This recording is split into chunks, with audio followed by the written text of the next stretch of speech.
Hello, everybody. How are you? I hope everybody's doing well.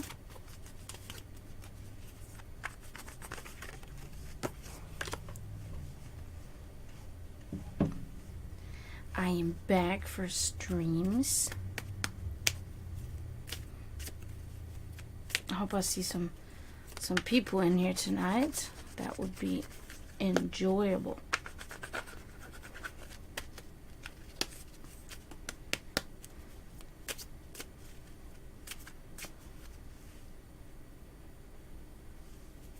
Oh, hi, Cash. Cool. Sounds good. Adjust this a little bit. Yeah, that's better.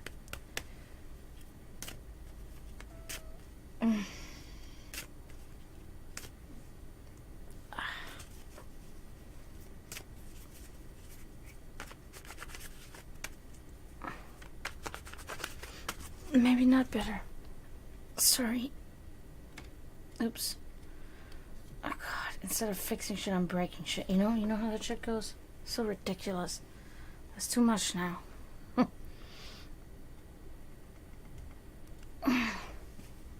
Yeah, that's better.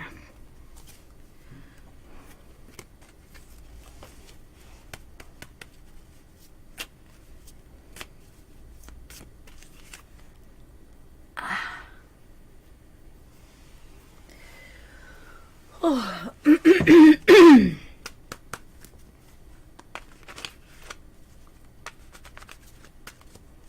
Hi, Promethean. Oh yeah, I can see the little sign now by your name for moderator. Cool. Love it.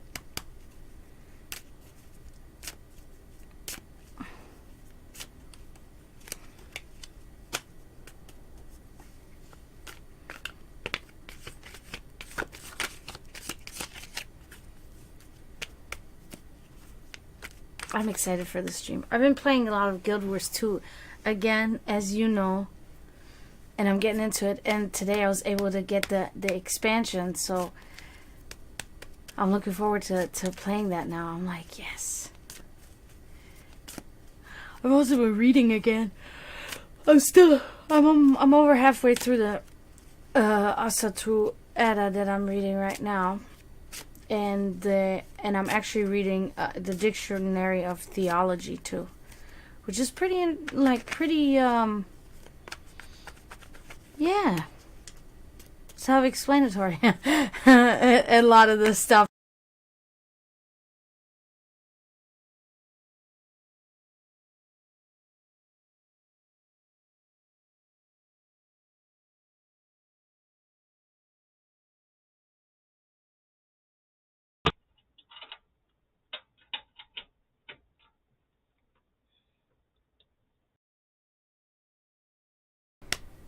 Wow, my sound went out fast today.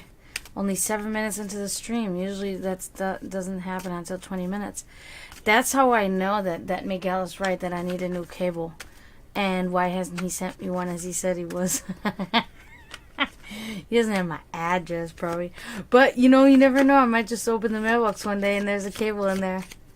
Which, he doesn't even know what cable I need, because the other plug is one of those, what are they called? It's not the small USB, but it's the one that has the both correct sides. I don't know how to explain it to you. Let's see, where's my phone? I don't know if you're even gonna see it in the camera. Probably not. See, one of those. That's the same plug that my interface uses. They're cheap. I could just buy one, but I forget about it. And then again, I also don't go to many stores that have these kinds of cables. Usually just grocery stores. So I'm glad today was a better day. Today was a good day. Today I spent reading. Yeah, I spent the day reading and napping here and there, and it was pretty good. And playing the game. I get the expansion. I'm so excited, guys. You have no idea. As soon as I open my Guild Wars 2 thing and it says da da da, I'm like, I'm so excited. Yep.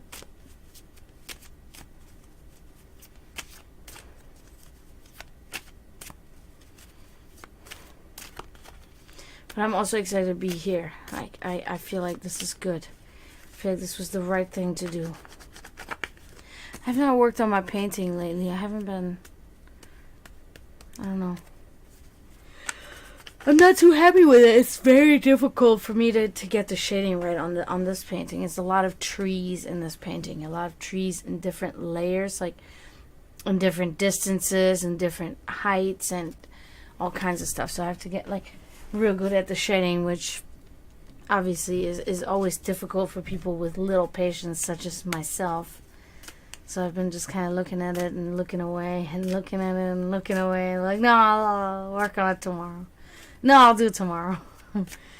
But it's okay. I have kind of like come to the grasp that I shouldn't rush. I should just really just, you know, kind of not be pressured. Like I'm always just, I pressure myself to get something done. Like I want to get it done. I don't know why. That's something I think that my mother also instilled in me. Another trait that I picked up from her that ruined me mentally. But yeah, I just think about the goal. I just think about the outcome. I don't think about the progress that could actually suffer if I do approach it in that way. You know, if I do go and rush it and all that shit. I don't ever think about that. I just think about I gotta get it done. So do whatever you gotta do the fastest way possible. Because I want to look at it, you know. I want to look at it. I want to be reminded of it because it is a dream that I'm basing this painting on. So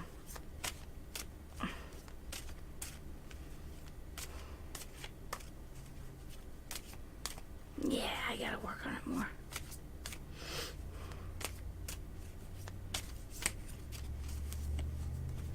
It's hard for me to do it in layers too because it's a vortex that these trees. It's just like it's a complicated ass thing to do what I'm trying to do, and I didn't realize it until I started already on it. But now I'm stuck. I have to continue it, and I have to finish it at some point. You know, so.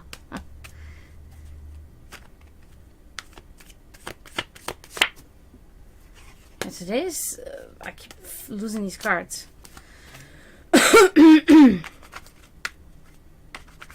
They're already shuffled pretty well.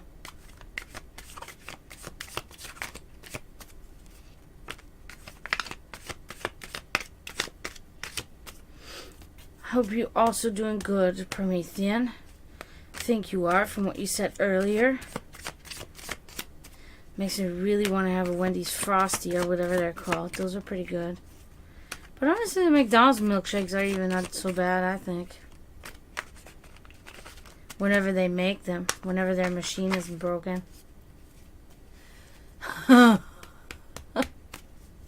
it, I forgot to turn off my TV again, so I'm on the big TV up there again. That's so ridiculous. Because I got my TV literally right above my desk. Above this is my computer screen, and I got my TV right up there. And it's a big TV for when I lay in my bed back there. I can see better because this screen, my monitor is very small. It's very small. So I have this big TV up there for when I go to bed. Then I can watch something in bed and I can actually see it. Because if I just watch it on this, I can't see anything because it's so small. Forgot to turn that off. I can see the remote is over there, but I'm not gonna go ahead and get it now. Fuck it.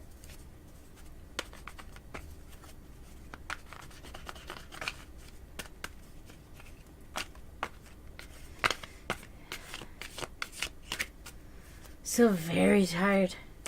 Still catching up on sleep. I've had some really restless nights again. for a few days again now, and for me it's very difficult to catch up on that. Once that happens, I can endure it for 2 times or so, and then I can catch up within a few days, and it's fine.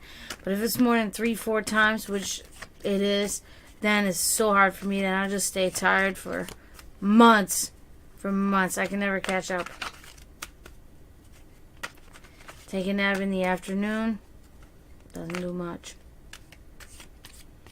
Makes me feel like energized when I first wake up from the nap. I feel more energized again.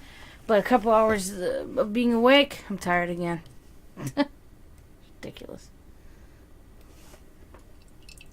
That's okay.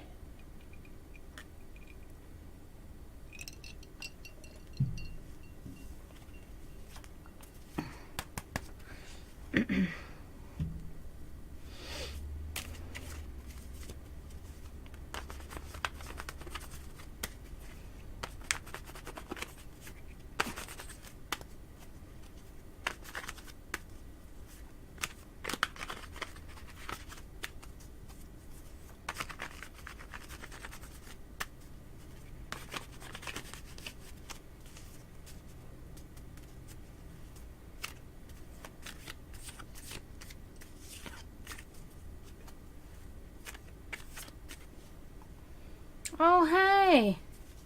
Hi, sweetheart. Thank you for following. I appreciate you. I am good. I hope you're doing good. You said join? That's perfect. You'll be my first one tonight. So for future reference, instead of join, I have it set up so that it's it says, hi, Forbidden. Let me put your name down first, sweet, so I can know who's first. So for future reference, you just put !tarot, okay? And that's when you join the queue. I don't know why this keeps twisting. It really gets on my nerves. It's so stupid. But anyway, yeah, sweet, you can be first. Okay, Forbidden, you are after Sweet. Perfect. So, Sweet, do you have anything that in particular that you would like to know about? Because there is a card that is called the Final Outcome card, and that's going to be specifically about the topic of your concern, whichever that may be, like a relationship or family issues or work-related question or anything of a sort that you can think of that you want to know about. I have a card, so if you want to let me know now while I'm shuffling, and once I lay out the cards for you, we can...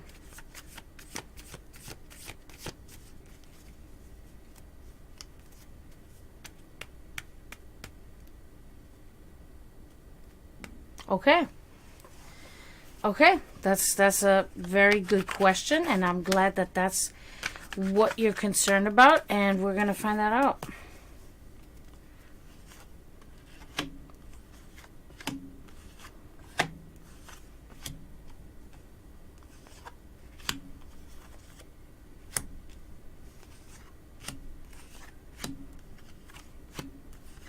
Okay. All right, so this card right here represents your current state, your current life, what's going on presently in your life, okay? So let's check out and see what goes on there. Okay. Okay, so it's the Nine of Pentacles. So it looks like you're a very independent person, and you are, well, female, and you are... materialistically very stable, and you're a pet lover. Thank you. Yeah, because I want to make sure that you can see, you know, the card, and that you can continuously see them the whole time throughout the thing, you know. I know it's a little far away, but I cannot really do it any other way. But I also always show it at least one time in the camera. So well, thank you. Yeah, so this is a really good card. Yeah, so material, good fortune, a wealthy and independent female, a pet lover. I am really directing this to you. Oh, Oh man, with puppies, like, is there a better job? There is no better job. I mean, unless it would be uh like cubs, like tiger babies or lion babies. If that then that's it though. There's nothing better than that. Or any animal for that matter. But if they're baby animal, that's the creme de la creme. You know what I mean? So, okay, that was your last job. That's really awesome. I love that. I really enjoyed that. At my job the other day, we had 13 people that came, and they were trainers of service dogs, which I know Promethean can relate to. They were trainers of service dogs, and all these service dogs were so sweet. And of course, some of them are very young, so they were still very excited, and they were just.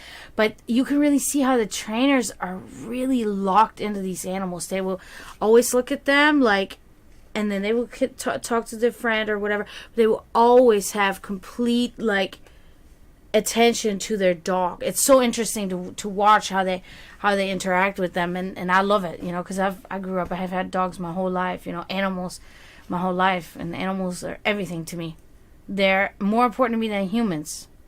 Sorry. Okay, so anyway, let's move on. So we're gonna check here what happened in the past.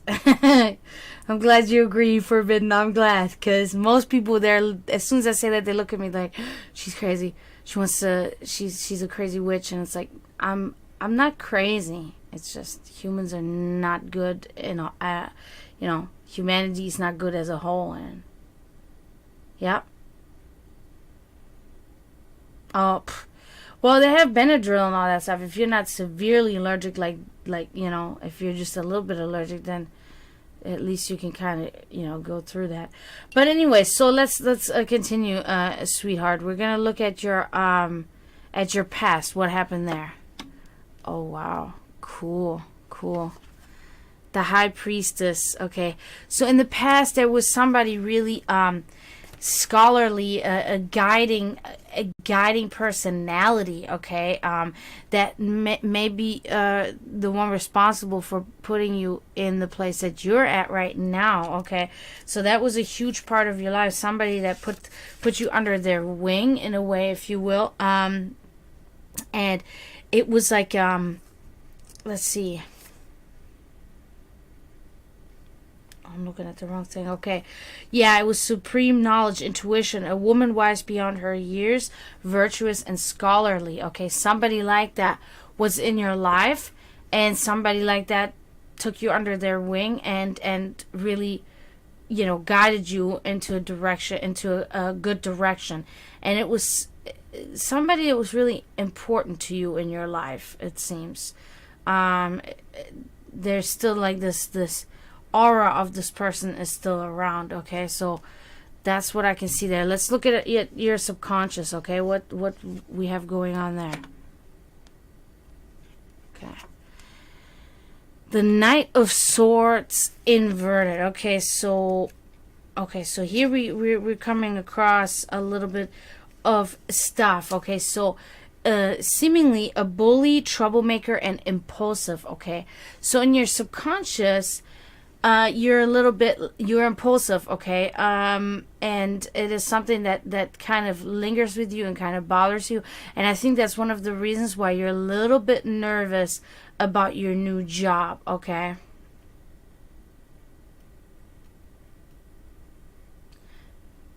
That's okay. That sounds like that could be very fitting. That's really good. That's really good. I mean, I wish my boss was like that. My boss hates me. Like the Black Plague, he hates me. But he hasn't fired me yet. I think it's because the manager is telling him not to do it because I'm a very good worker. But he just hates me. I don't know why. I don't know what I ever did. I never did anything to him or anything. He just doesn't like me. I don't know. But that's good. That's really good. Not many people can say that they that their boss is like that for them and to them. You know what I mean? And most people are in my position. I am a waitress. That's just what I do to pay the bills. I am this here. That's what I am. But yeah, I waitress so I can pay the bills. Yeah. So, but Anyway, yeah, so that's about your subconscious. You're a little bit worried about your impulsiveness that you do have going on. Maybe making a little trouble.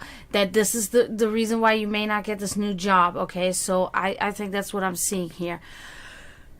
Okay, let's look at your secret wishes and desires, and what can we see there? Oh, okay. Okay. So that's the Four of Swords. So it looks to me like you're really looking to rest, okay? You really want to have a break. I don't know if it's from a lot of things or if it is from particular things, but you want to rest. You want to be almost like a little bit in exile, okay? You kind of want to be in that area. You want to retreat, you want to have inverted thoughts, and you want to re-energize yourself. That's really a deep desire and wish of yours, that you can be able to just rest and re-energize yourself, because you're a little bit exhausted from the turmoil around you. So that's something that you're really wishing for right now. It seems that you're very busy and you don't have much time to just relax for a little bit, okay? So we're going to check on your hidden forces and see what we can find there. The King of Swords inverted. Okay, so that's a little bit more interesting. So there is a really strong force that's like a brutal force. It's unfair judge and selfishness, okay? Hello, John. How are you?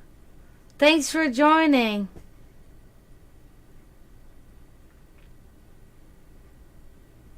Yeah, sweetheart, I totally get that. I've been many times in the same place.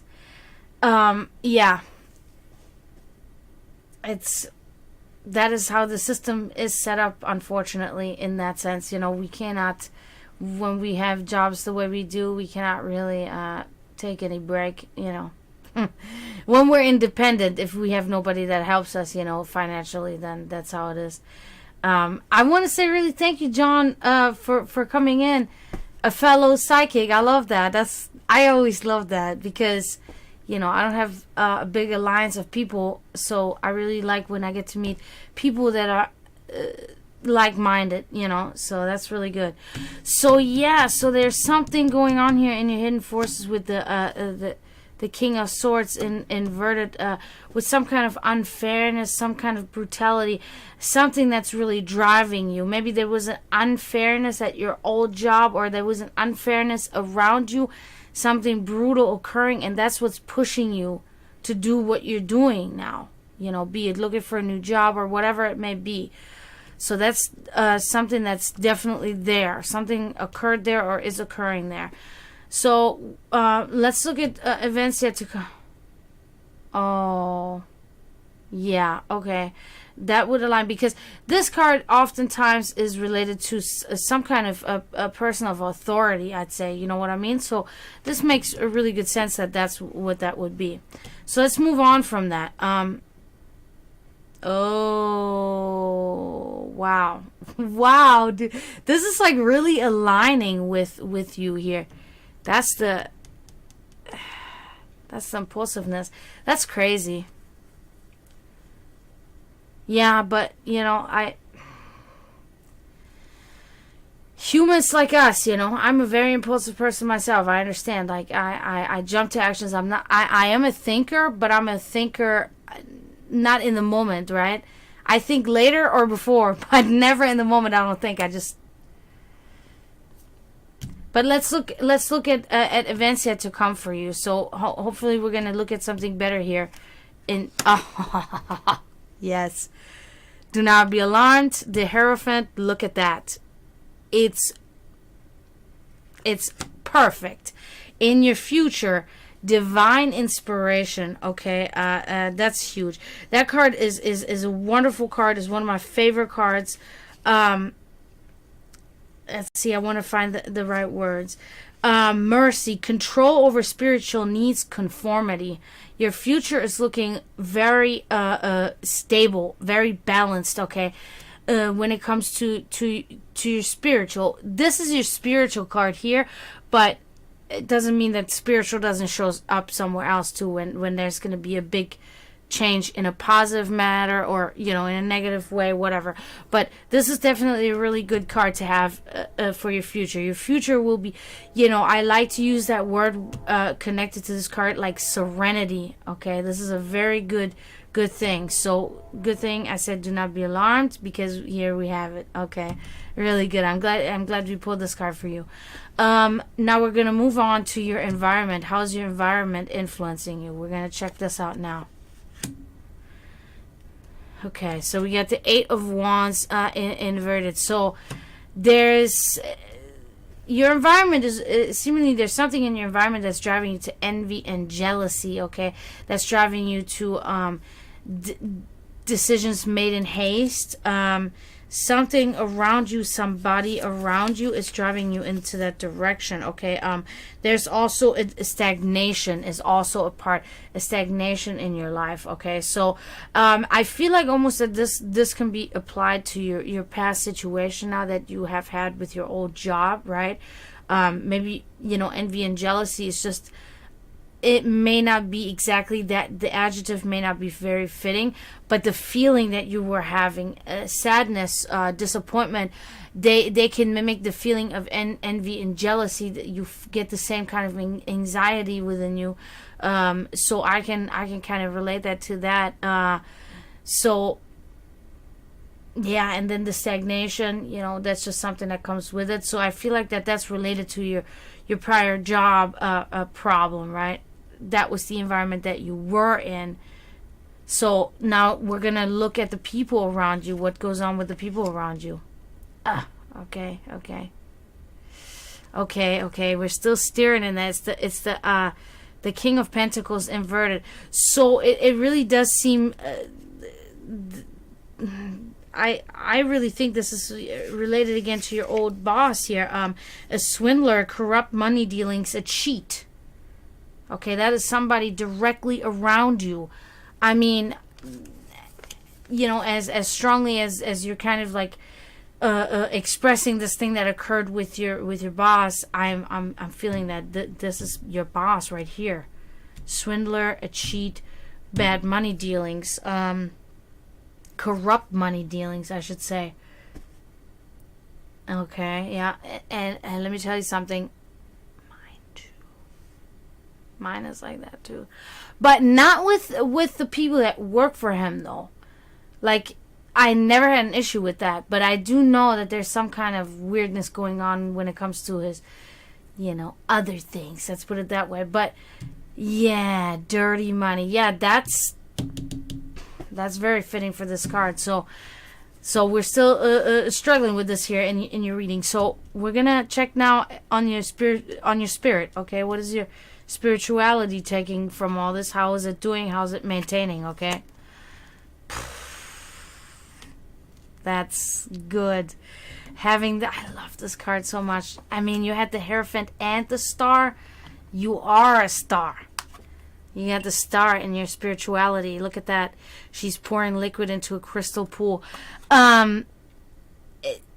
Hope. The biggest thing, spiritually, very hopeful. Okay, balance. It's just it's really the perfect card to have for your spiritual.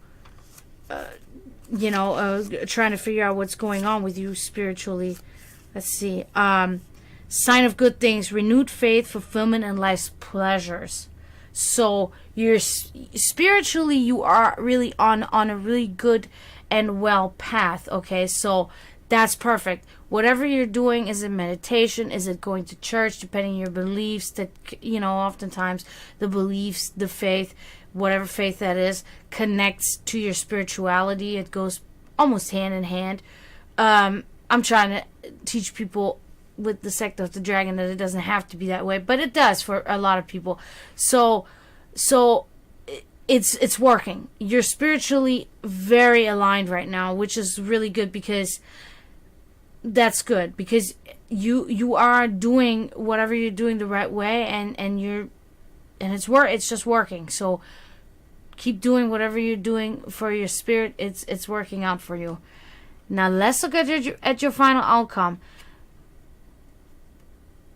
I want to really know. I'm nervous for you now. I'm like I'm like involved in your life now. I'm like, the boss was such a dick. Like, we can't have this happen again.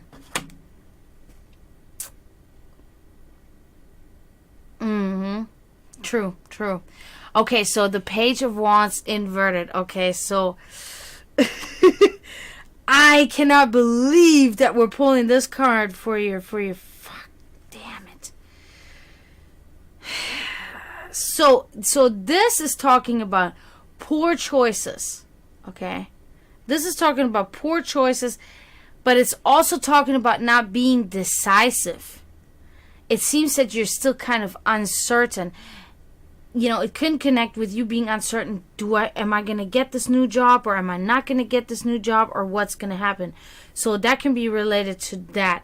But there was a poor decision made. I almost think that the poor decision that it is referring to is your impulsive reaction to your boss. Okay? That doesn't mean, it doesn't mean that everything will crumble, because this is the future. This tells the future. So, it doesn't matter. This is connected to the now. Okay, so the impulsive decisions of quitting. Yeah.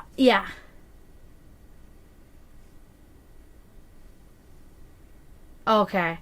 That would explain the indecisive and the poor choices. Okay, so yeah. So this card pretty much is wrapping up all of these things, the quitting and the not being able to decide right now on your future path. Okay, so it's not really directly telling me about that second job interview, but for myself, to be called in for a second job interview almost leans me into the direction that they liked what they see, but they have to ask more questions, because for whatever reason.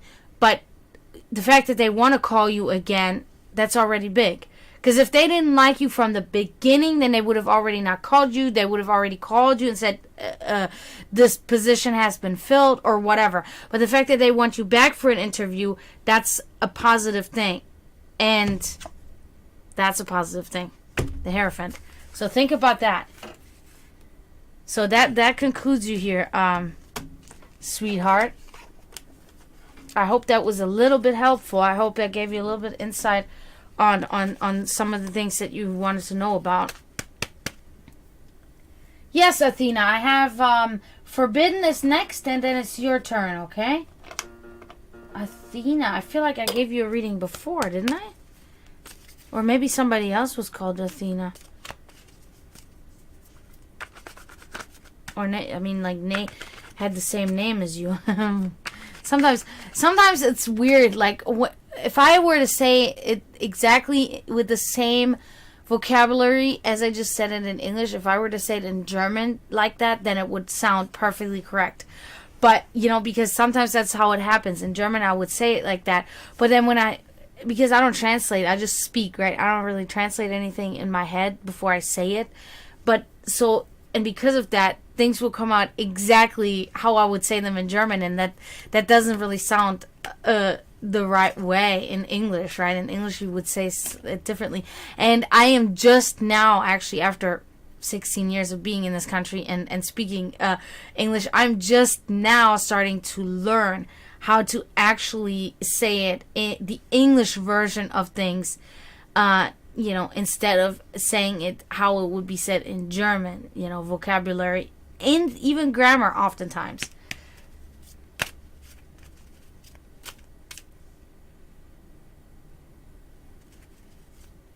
Oh, thank you, sweetheart. Yeah, you're welcome. I wish you really good luck. I hope everything works out. Yes, I speak German. German is my first language, and then I speak Serbian too, but it's very rusty because because my father was Serbian and I haven't spoken it in a very long time.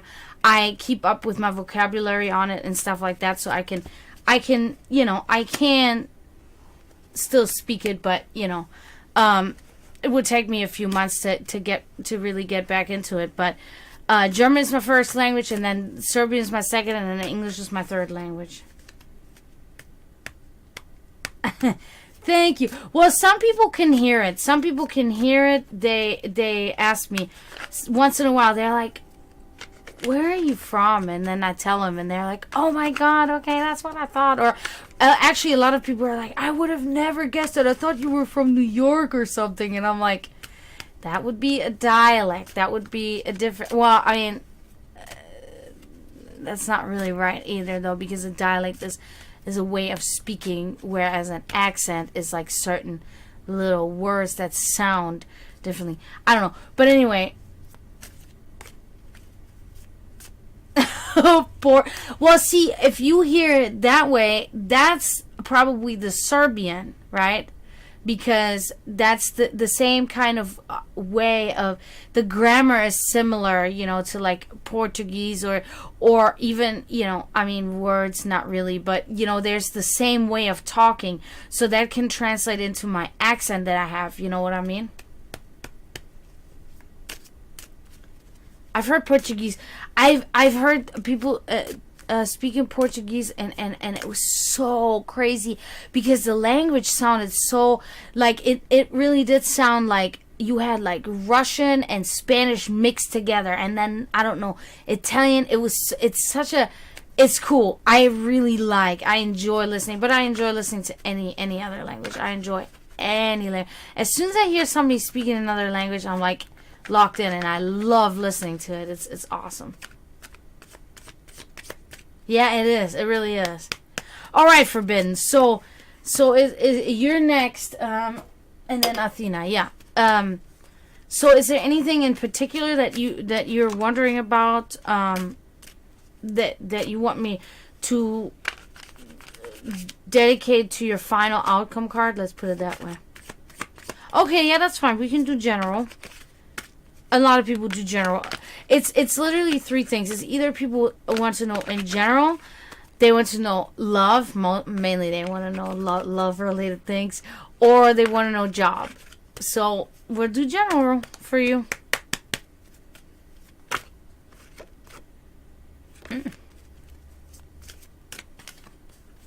Mix them a little bit more. I feel like I don't mix them because I have a hard time doing it like this because the cards are very long. I see some of these other readers, they're like really good at it. They're just like slinging the cards around and all that stuff, and I'm just like it's weird because the regular playing cards, I'm a pro. I can mix them like crazy. I can do everything, but these are so big, and maybe I got small hands. I don't know.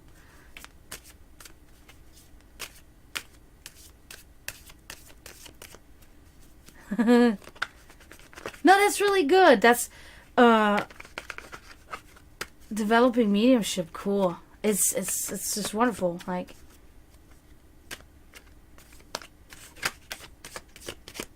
yeah. See, the reading I've been doing for over 20 years, but I'm just the last couple of years been using actual cards for readings.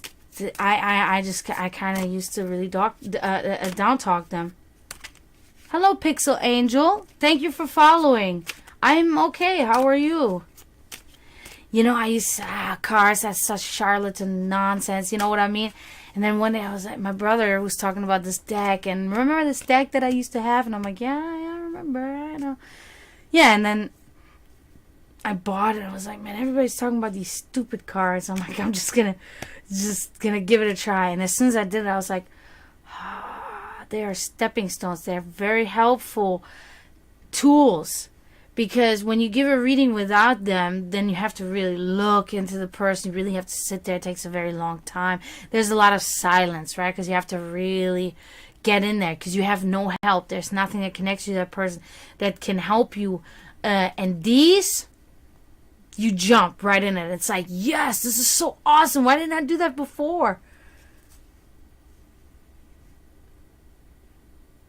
It was literally like, maybe sometimes the hand, right? I would put the hand and I would examine hands, because there's a lot you can see. There's a lot you can see when you examine somebody's hands. But it is oftentimes really just getting maybe general information from that person, and just, how old are they? What is their sign? Blah, blah, blah. And then we sit there, and then it's just, I sit there and I have to literally sit there. I have to look at that person. I have to think. I have to do my thing. I don't know how to really describe it. And then I start telling them things that come to me.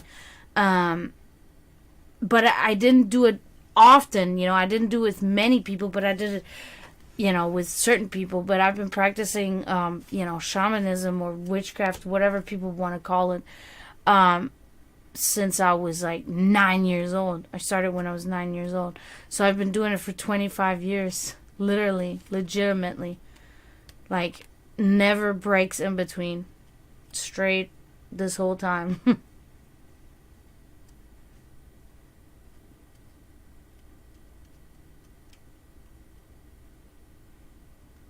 Yeah, occultism is more the research of these said things, Well, occultism is just getting familiar and looking at all of these different aspects. But yeah, it is a type of that in a way. Am I comfortable talking about my faith? Yes.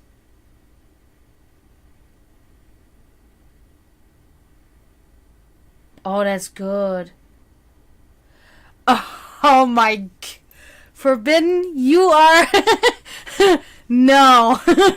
I'm either 34 or 35. I'm in my mid 30s.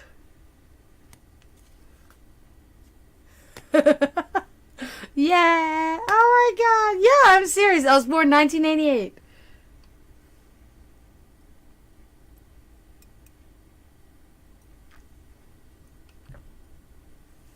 That was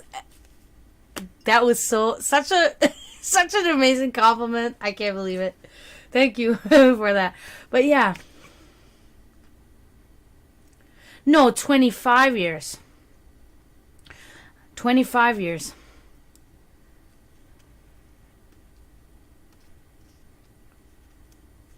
Of course, when you're 9 years old, right? You're a child. You're a kid.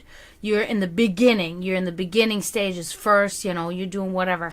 You see a movie about it, and you're like, oh, whoa, what's this all about?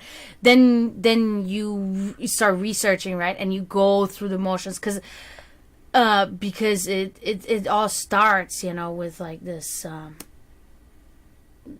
nonsense in a sense, right? It starts with Hollywood at first, or something you hear, or something you read, and then you go through the beginning. For me, really, the first like years was a lot of crap that I really, I mean, it's anything that you learn is good, right? There's nothing crap, but it's just like you go through all these different things, right? You that's the occultism part, because you tear everything apart. That's what I do. I tear everything apart, because I'm a person of facts, right? I'm a very realistic person. I'm not a person that's like my head in the clouds. I look for hard facts. So you go through all this stuff, and you work yourself through Christianity, Wicca, freaking, you look at Satanism, you look at Lucifer, you look at all of this, you look at different, you look at monks, how do they operate, you look at all of this stuff, Buddhism, and and it's a learning process, and it will be forever a learning process. But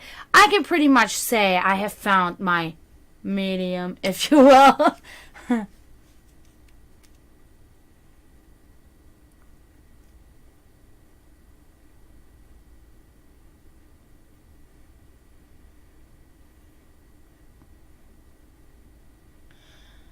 Okay, Forbidden, I will get to you. I really want to explain that to Pixel Angel real quick. I love that name. It's cute. So now in Christianity, we understand that that the devil and Lucifer are basically the same person, right? We understand that it's the bad thing. You should not listen to the devil. The devil is brings you the sin and all of that stuff. Now that's pretty much like, I think that Christianity tries to really simplify it, right? Because that's how it is. In all reality, it's a lot more complex than that. So now, okay, so let's look at we're gonna because this is a lot. So curious about the difference between Satan and the devil and Lucifer. Okay, so like I said, for Christianity, we can understand Satan. Now Lucifer, no, that's okay. I really love talking about that, because this is the time where I can use the knowledge that I've learned from reading so much over my time and doing all these things, practices. I can actually use it, right? And I can help people, and I can explain to people some things. Of course, I don't know it all, right? So reading, I'm always going to suggest to you, keep reading, right? Don't take, if you think that something that I'm saying is incorrect, that's okay. Read upon it, and maybe I am incorrect, but I'm just telling you what I've learned and what and how I understand things. How is my interpretation? So, thank you, Simona, Simon, Venna. In German, we would say Simona, so I'm not sure how to pronounce your name properly. Thank you for following. Yes, I am. You'll be right after Forbidden and Athena, if you want one. So, okay, so now Lucifer, I don't know if you know Pixel Angel. I'm just going to assume you do. Is the fallen angel, is the most beautiful angel of God. In the really simple sense, he was cast down, by God. He fell from heaven because he pretty much rebelled against God and all of this stuff, right? Right. Okay. So, and then this is where it starts to go to the side where he starts to pretty much run his own empire, right? Hell, in a sense. Okay. And so then he becomes Satan, right? In Christian terms, that's how it went. Okay. So, and that's the devil, right? So that's just the basics of that. Now, when you're looking at, for instance, like I think you're probably directing this also probably at Satanism, maybe, because there is a difference between different religions when it comes to Satanism, Luciferianism, paganism. There are differences.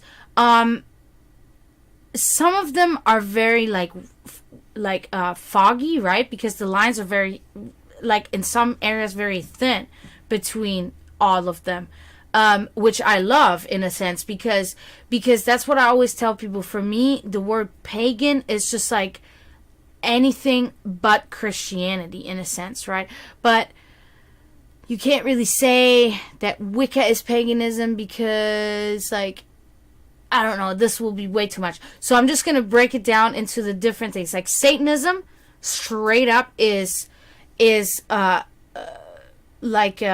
level up of atheism, okay? But there's a spirituality to it.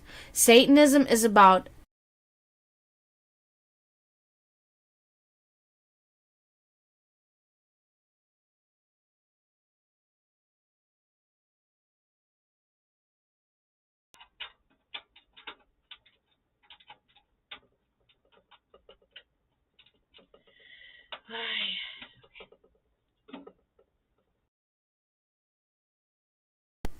Yep, I noticed the sound.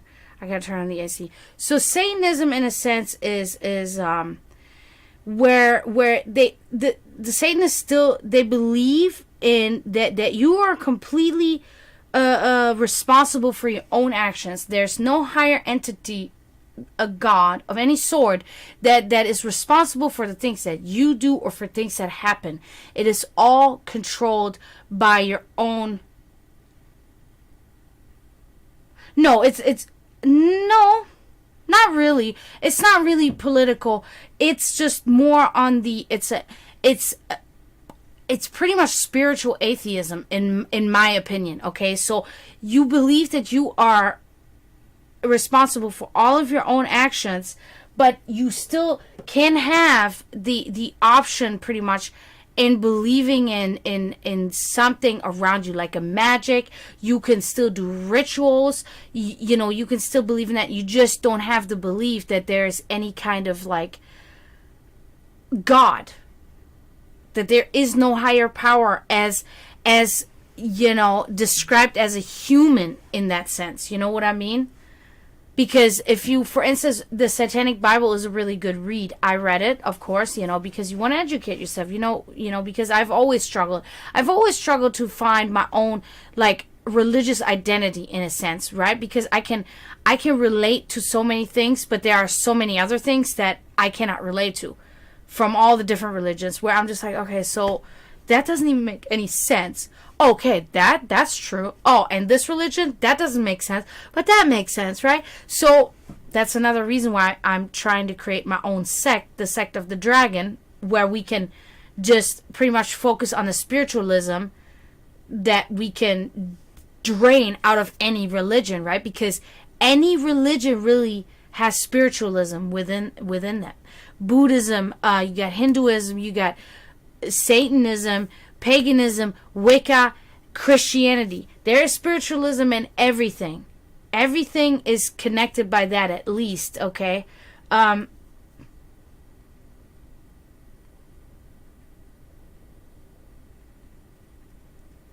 Okay, so I read the Anton LaVey Satanic Bible. Okay, that was the one that I read because he was pretty much the one that came up with modern Satanism in the 1960s. Okay, so he was the one that pretty much started that whole modern Satanism. Okay, now there were predecessors, so I'm not sure, but I would recommend that you read this because it is a very good read. It gives you good insight. It gives you good information. But be prepared that also, just as in the Bible, there are contradictions. They are not as, like, stifling as in the Bible, right? Because the book itself is also a lot smaller and a lot less in it, but there are contradictions in there, okay? And that's just how it is. That's just an unfortunate part why Satanism is something that I have drifted away from, because of contradictions. I hate contradictions. I cannot deal with it. You cannot say this and this in one chapter and then negate the entirety of what you just said in the next. I don't care what book I'm reading. It doesn't add up. That's crazy talk. Right? That's, for instance, when a lot of people, they talk about Aleister Crowley was such an influence, and Aleister Crowley, I hear it all the time. I've read like one or two of his books, and I probably won't read anymore because there are bits and pieces also that I could take from him that I could say, oh yeah, okay, I can agree with that. But most of his work, I found just it was just jibber jabber from a crazed maniac. That's what I'm reading. I'm telling you guys, I'm a realist. Like, I practice shamanism, but I'm not here. Like, you cannot sit here and say everything is something. You fine tune, and then things, in Christianity, they're pretty much the same person, basically.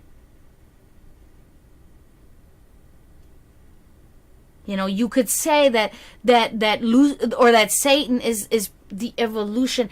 Sometimes you can even think that Satan is just like the word for as we would say, in paganism, the Vild for like the bad, because oftentimes it's not made very clear that Lucifer is Satan, right? Sometimes you could think that Satan is another person when you read the Bible, but in the sense, we can understand that Christianity is trying to say it's the same person, it's the same guy.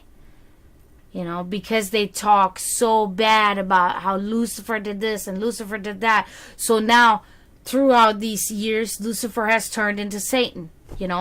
That's just kind of how I look at it. Because Christianity is the only faith that has Satan and Lucifer set up like that. When you look at Sumerian beliefs, for instance, right?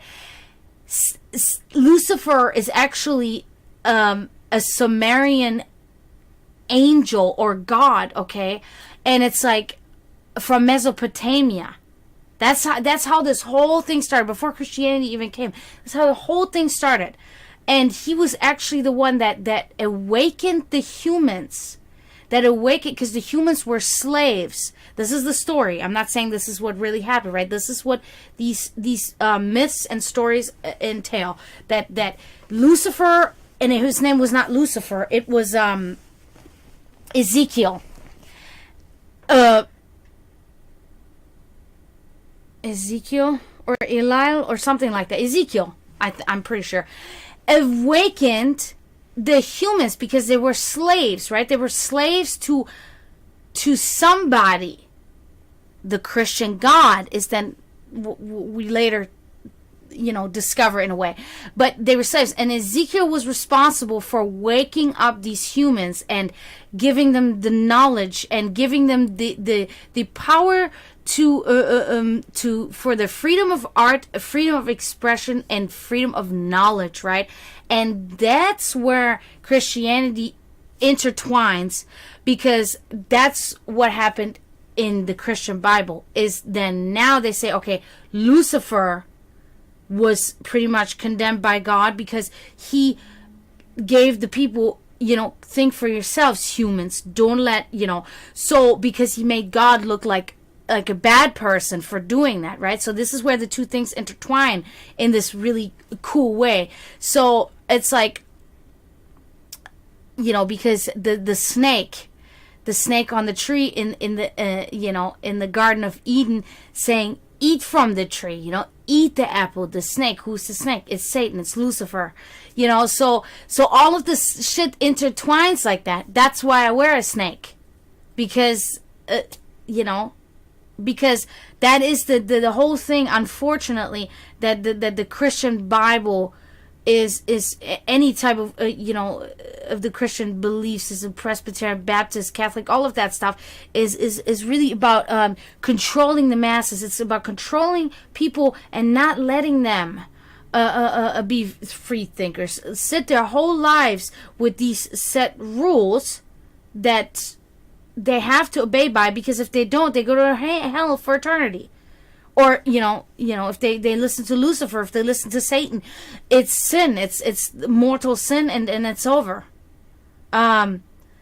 But see, that's the thing. The Bible is a couple of thousand years old, whereas to the Mesopotamians were around thousands of years. The Egyptians, thousands of years before that. These were things thousands of years. My ancestors in Europe, thousands of years.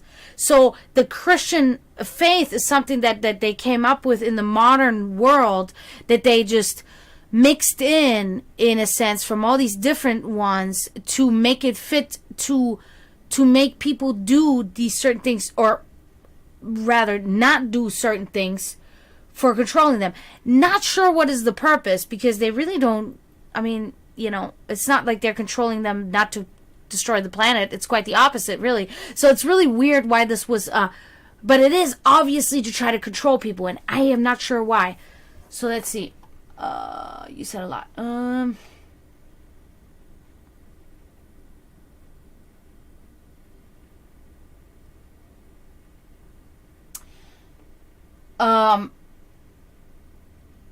So now the question about would Lucifer / Satan be considered a god equal to that of a Christian god? In the Luciferian belief, it's a yes. That's a clear yes, because the Luciferian belief is pretty much that they believe that Lucifer gave them they really look at Lucifer as the actual God, and they look at the good God, and they look at the Christian God as the bad God. They really look at Lucifer as the freer. He freed him. He gave them life. He gave them everything. That's so Luciferians really do believe that. Again, there's a lot of spirituality involved. It goes a lot deeper in that, but on surface level, that's how that goes.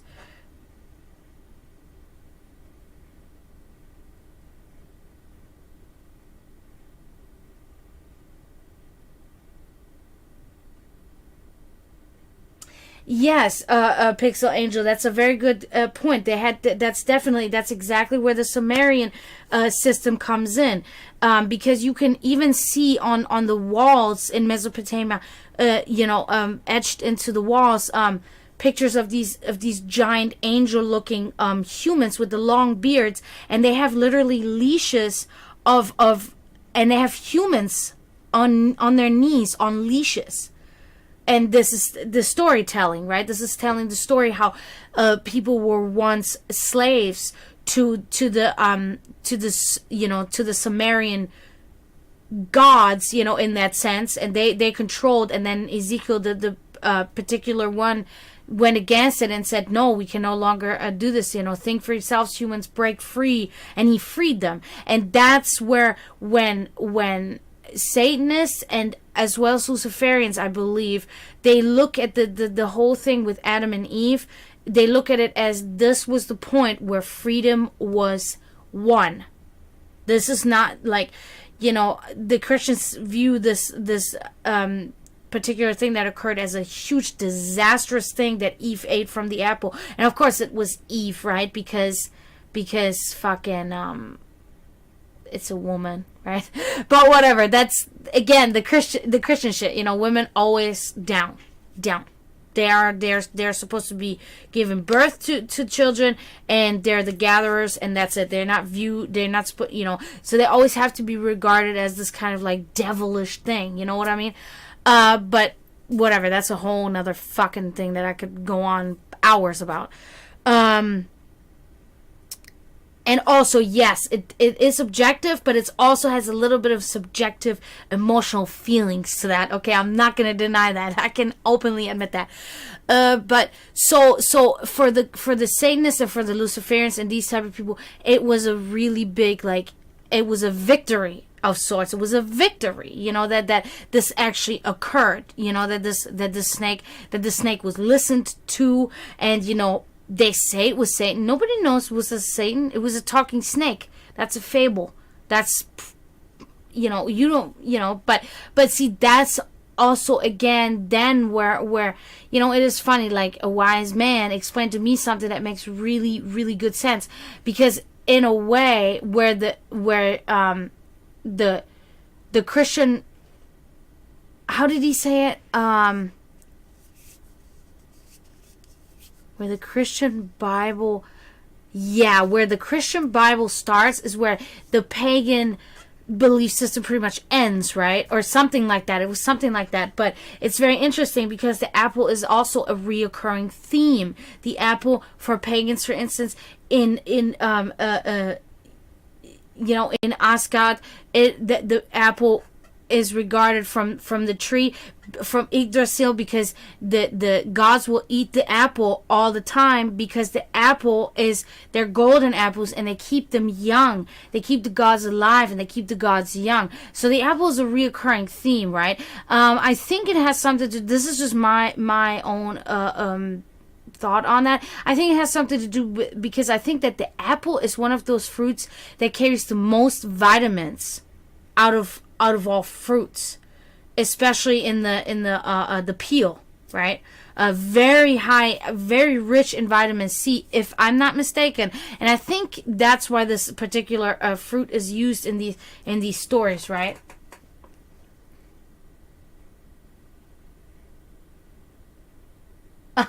You're welcome, Pixel Angel. I'm really glad I got to do this. I like talking about that stuff, Poor Eve, Adam. I'm sure he did. Yes, exactly, Pixel Angel. Exactly. That's it. Yeah. And she always is asked, give me, and Loki goes and messes with her and does all that shit, no more apples, apples start rotting, and then these stories, yeah. So yeah, you're welcome, Pixel Angel. That's great. I'm glad we got to talk about that. The whole astrology thing is not. I haven't really gotten into that, because for the longest time of my workings, it was always laughed and frowned upon, astrology. That there was really, that was nonsense, basically, right? So, but in recent years, we have been starting to discover that there's a lot more to it. Oh yeah, I did hear about that. Where did I read that or hear that, Promethean? Yeah. Pomegranate. Yeah. And yeah, Forbidden. Really, in recent years, it's really come to even scientists' attention that these planets have a lot of influence, a lot more influence on like the human body and all of these things than we thought. Because you know that one thing, it sounds so like simplistic, and because it sounds so simplistic, it sounds like there's no way, but it just really makes sense. Something that I heard one time or read, maybe both, I'm not sure, was about how, you know, that the tide is influenced by the moon. Everybody knows that. That is literally a scientific fact, and it's still bizarre to scientists still to this day. How, you know, how does it actually work, right?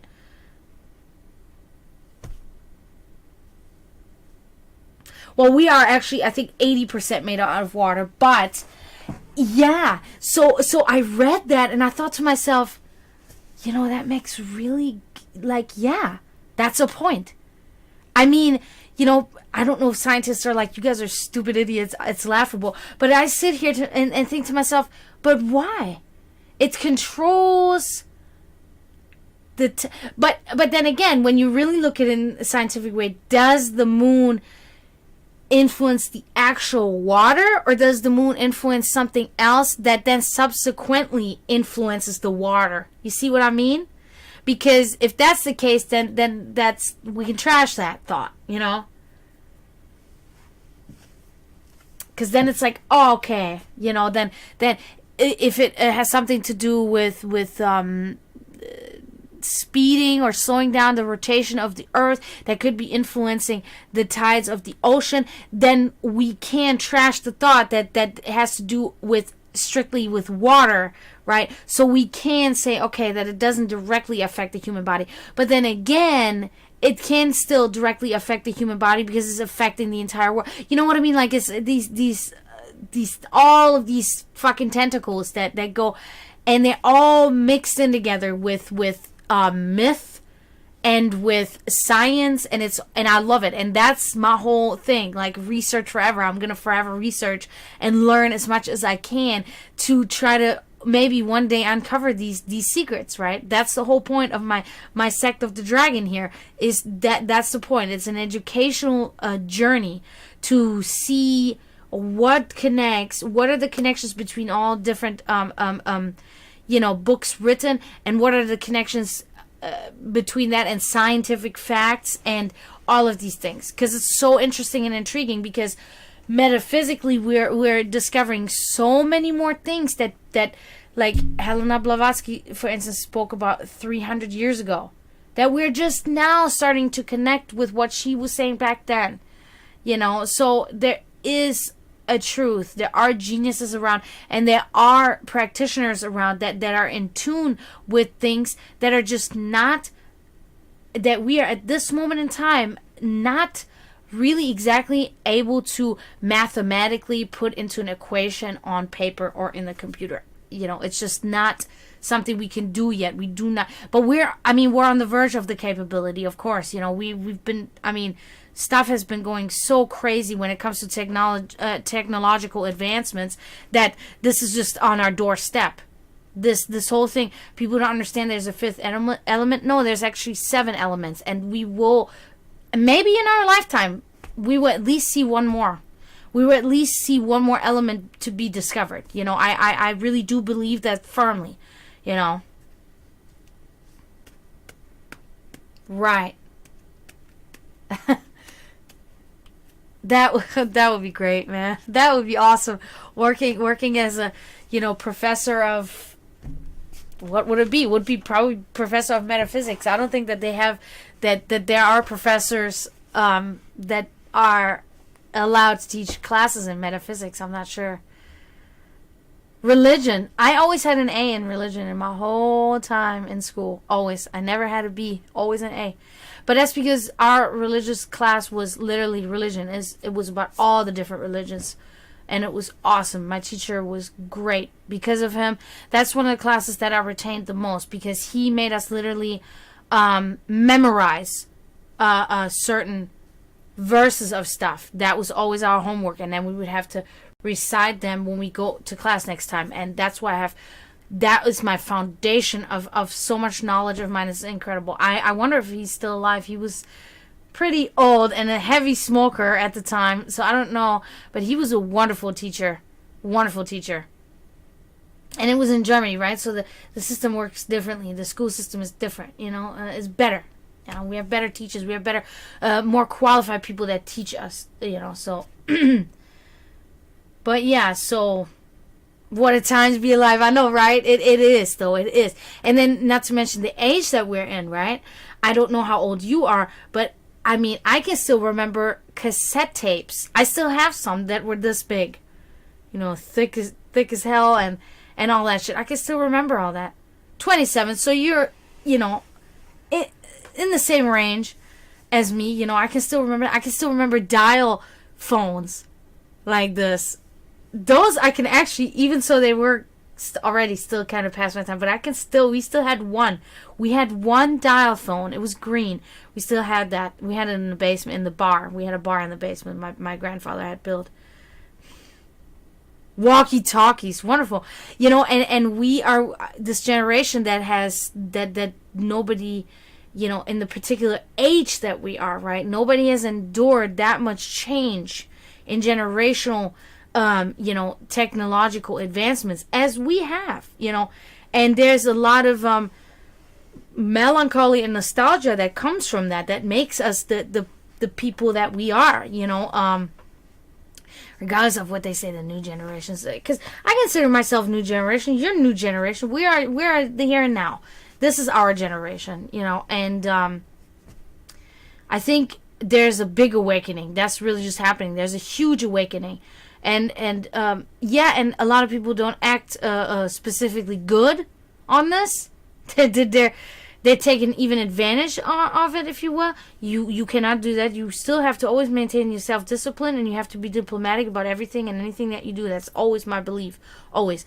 And trust me, I do it wrong all the time with only just really one particular person in my life, and I hate that. I hate that I cannot maintain that same stability there. But I think that a lot of stuff is being uncovered that was done wrong for so long, and I think there's a lot of revision, or a lot of things are being revised now at this point that should have been revised like 20-30 years ago, but it was the fun times then. People didn't look at the bad stuff. It was just, whatever at that time. But we are here, Walkman. Oh my God, dude. I had so many, and I broke them. They broke all the time. There was always the earpieces that broke. I don't know. Yeah. So, these are all these things, and people, there's a lot of bad stuff, trust me. A lot of depressing things I see. Because technology isn't always a positive, it can have negative effects too. And what I see is that the connection between people, like I'm talking about a physical connection between people, is really dwindling down, right? People don't go visit each other anymore. People don't spend time together like physically anymore. They just rely on the internet. They just do it like this. And I hate that. I'm a 90s kid. I want to hang out with my friends. Like, I don't care. I'm going to be like this until I die.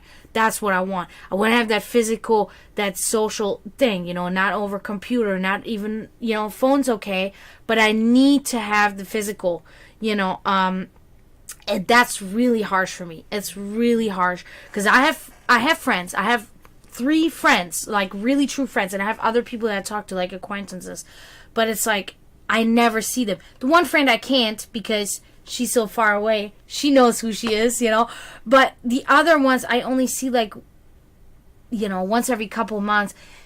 It's a financial thing most of the time with them. But there are other people that I talk to all the time, almost on a daily basis. And I see them like once every 2 years. and there are really no reasons why. They will use excuses all day, but you know what it is. It's technology. It's like, it's not necessary. It's not necessary for them to come to me. They can just talk to me over the phone. You know, text me on Messenger. And I hate that shit. I fucking hate that shit. When you see me texting on Messenger, I'm like an old lady. People are like, damn. When I see other people there, so fast, I'm like, because when I was a teenager and all that new technology came out, I was fast. I was good.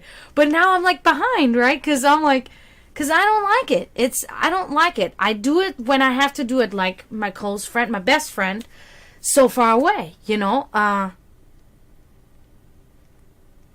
Oh, that would be so cool. Promethean. Yeah, it's Promethean who I'm talking about. But yeah, you know, it's a shame, and I hate that shit because I have a beautiful home. I keep it very clean. Like, I invite people to my home all the time. Come on by, guys. And nobody lives that far away. At the most an hour, you know. Come by, guys. Even if you have a drink and you drink too much, you crash on my perfectly comfortable couch. Actually, probably going to have an extra bed soon, too. You know what I mean? Like, you could crash there. It's like, but nobody wants to because it's cool. I can just talk to her over this. Nobody has a desire, you know what I mean?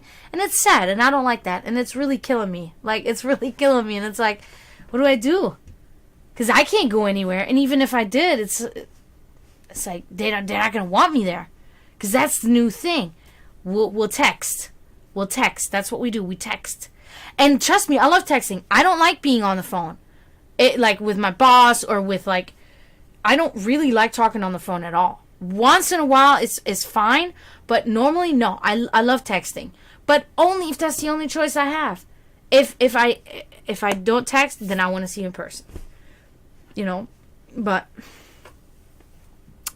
I'm a little, yeah, it sucks. It really does suck. That's another reason why I'm trying to pull together the sect, because I really want to have like monthly meetings where we can all get together. I have a nice dining room with a big dining room table with a bunch of chairs that we can sit and we can lay out our books and our research, and we can sit and we can talk about these same exact topics that Pixel Angel was asking about, all of the stuff, the astrology that you were talking about. We can talk about all that, and we can do it in person, right? And that's really something that I'm striving for, and I've been striving for. And I had a couple of people that were going to join, but then I didn't hear from them anything again. You know what I mean? So it's like, one person was even going to pass out flyers for me at the library and all that shit. And then they said they had personal problems. They couldn't really be part of it anymore. And I was like, okay, damn it. Forever alone. That's how I feel, you know, like that fucking weird ass drawn picture with that guy that's crying like forever alone. It's fucked up, dude.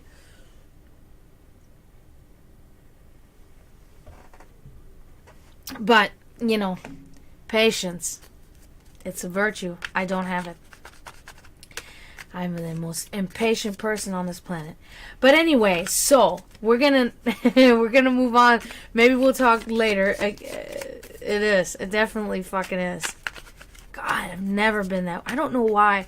I think my mom drilled a lot of my negative like things that I have going on with me.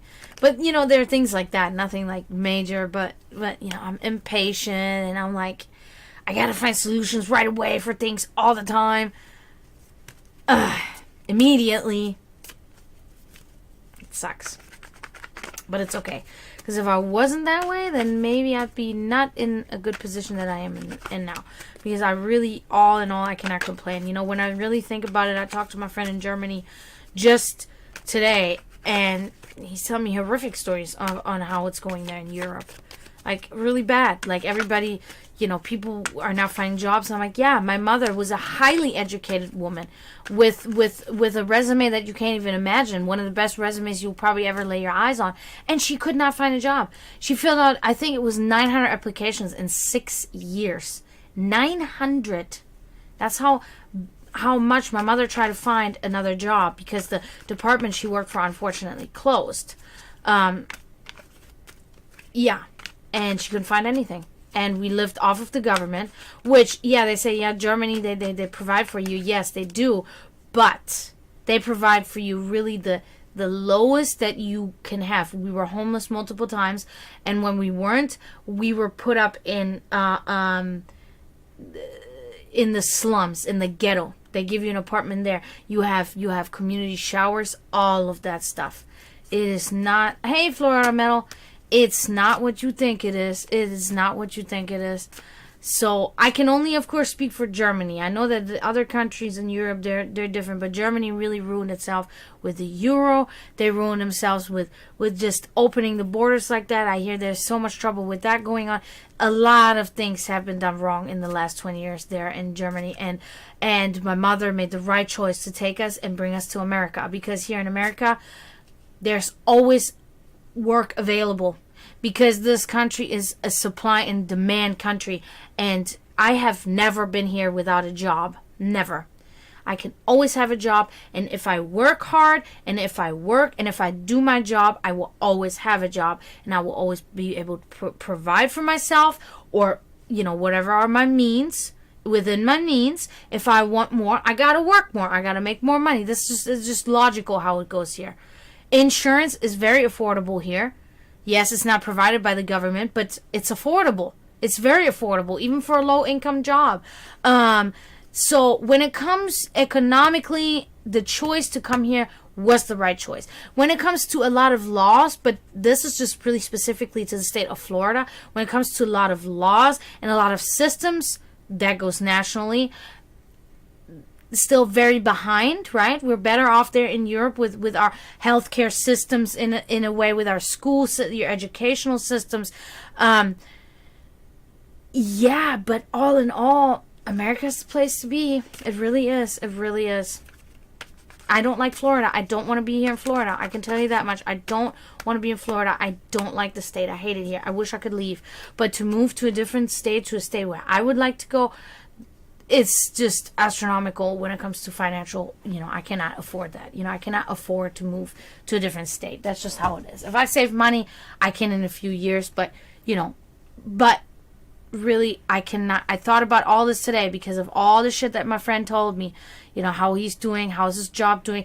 The job, you get your job extensions now in Germany for like 6 months, and then you have to reapply that you can stay at that job, and then they have to make that decision. So you go through a month of turmoil and anxiety whether you're going to be taken again by this company for another 6. It's awful. It's awful. It's really bad. You're always on edge. You never know you're going to have a job. Yeah, it's really bad. Whereas that's something that's a problem here in the United States too, job security. Because here, depending on what state, a right to work state, they can just fire you. It doesn't matter. Of course, that's a problem. In Germany, oftentimes, if you've been with a company for a certain amount of time, you get 1 or 2 years where they will let you go, but they give you like a year or so of the money still. You still get your salary, because that's most jobs in Germany are salary-based jobs. You get your salary, and within that year's time, you can find another job. So that's one of those systems that's in better place, or one of those perks of a system that's in better place there. Here, if you do jobs like what I do, a waitress, I could be fired tomorrow. They can just invent a reason, say, you're gone. So that's a problem, But then, as it is, you can pretty much find a job immediately the next day, for me, because I have experience of 17 years in the industry that I work in, so I can, So they love taking me. They're like, oh my God, she has experience. We need her. We'll take her right away, But yeah, and so it's just like I really sat there and I really went within myself today and thought to myself, man, my mother was literally and still is the smartest person that I've ever met on this planet. And when I was younger, I really thought she made the wrong choice and she ruined my life because I left my friend and my sport, But as an adult, I say, if they were really my friends, they would still be around. They would have not abandoned me because I left the country.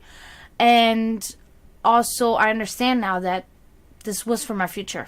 And it is better for my future to be here in America. And I like America. I like America. There's a lot going on, but we got to always remember that America is a big country. Germany is as big as Texas, as one state. out of 51 states. So that's a little bit more manageable for politicians, for all of these things, right? This kind of a size country, that's a whole nother beast. So give people a break. Give people a break, you know? And I really say that. I really mean that. Arizona? Ew, I don't want to go there. That's too hot. I want to get out of the heat. That's my main thing. I hate the heat. I hate it. I want to go in snow. I want to go snow and cold. Yeah, I want to go to Alaska. I'm going to. I'm telling you people, one day I'm going to do it. I've been dreaming about that day for so long. Yeah, I try it, you know.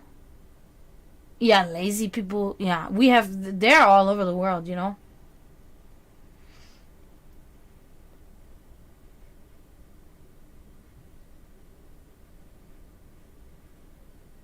Yeah, an antique store.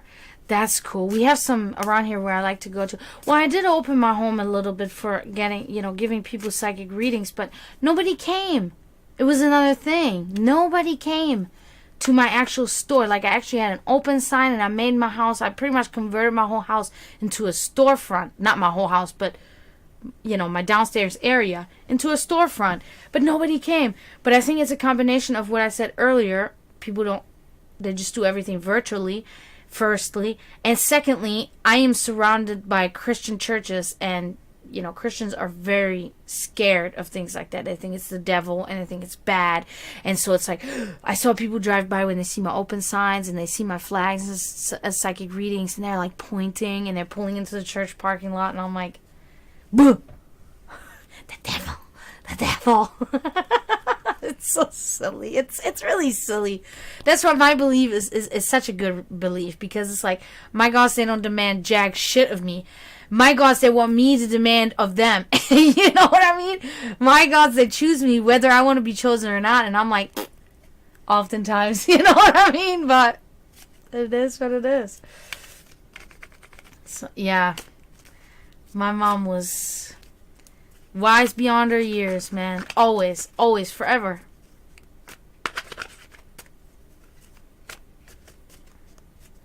But anyway, you know what we're here for? Jeez, I feel good though, because this is my whole objective for being the head of a sect. I want to tell people, I want to give people the insight that I've had the opportunity of gathering that they may have not yet had, right? And then they can say, oh, like this Pixel Angel said, she said, oh man, you really cleared some stuff up for me. And hopefully she will think about more, and she will get more books, and she will read more, and she will find more stuff, and she'll come back and say, oh, you know what I also found out though? You were wrong there, blah, blah. And I'll be like, what? Tell me about it. Where was I wrong? I want to know. Because I love them when people say, no, that's actually wrong. And I'm like, is it though? Really?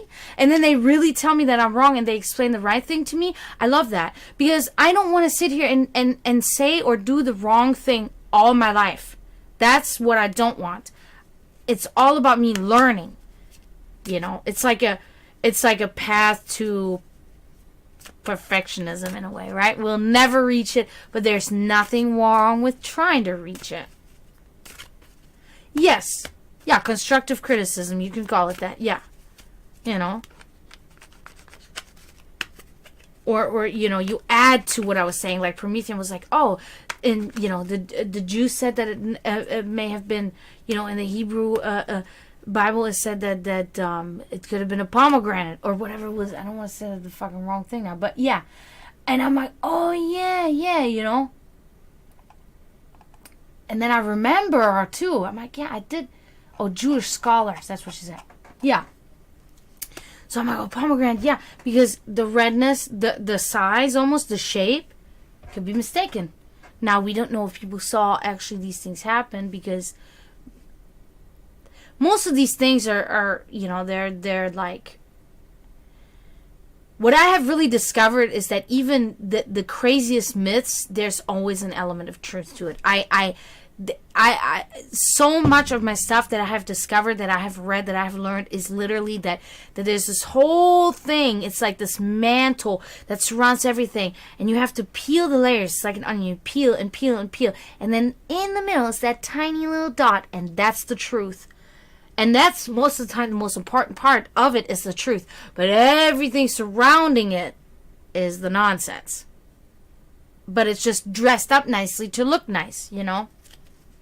Yeah, and it's like this for everything. It's not just for, you know, about like myths or you know, mythical beliefs or religion. It's also in history a lot of times.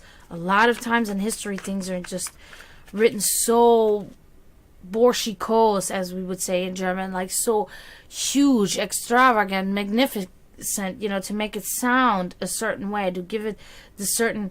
But when you really look at the data and you look at the facts, then it's actually plain Jane and lame in a way, you know. But they have to dress it up like that to make it just more attractive for people. But yeah, so let's move on. I don't even know if Athena is still here. Athena's probably like, oh fuck this, I'm leaving. Oh my god, who did I write down was after you? Forbidden. Doesn't matter. We're gonna do Forbidden now, and then I'm gonna figure out who that was. I don't know who I said. Poor Athena. No, Athena's after you.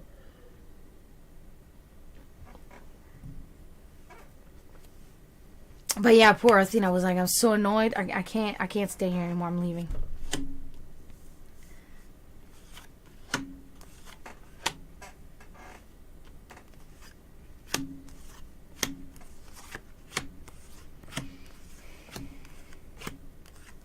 Alright. So, let's look at this Forbidden. What is going on with you currently, presently? We're going to take a look. Oh, wow. Okay. Okay. Judgment. We're going in heavily, immediately. Judgment. So there is something taking place in your life right now that has to do with awakenings, new beginnings, and first and foremost, accountability. Okay, somebody's being held accountable, and that in terms is causing the awakenings and the new balance in your life and the new hope. Okay, so this is really good. I don't know if you can resonate, if you can relate to that, but something particularly is going on there with you that's triggering new beginnings and new awakenings for you. So that's really good. Oh, Vanna.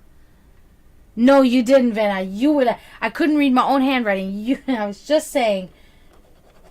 So if Athena doesn't come, Vanna, you're gonna be after Forbidden. Okay, Vanna. Okay, so that's what's going on here with you, Forbidden, currently. Okay, something about judgment, accountability. Why do I want to keep on saying accountability? That doesn't even make any sense. Accountability and awakenings and new beginnings. Okay, so that's what we have for you.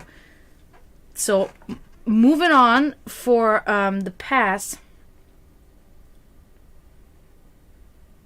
Doesn't always have to be a person. It's just that the general. That's why I didn't say it anymore. I said it only one time, I think, because I cannot be sure, because I can then feel something. What the?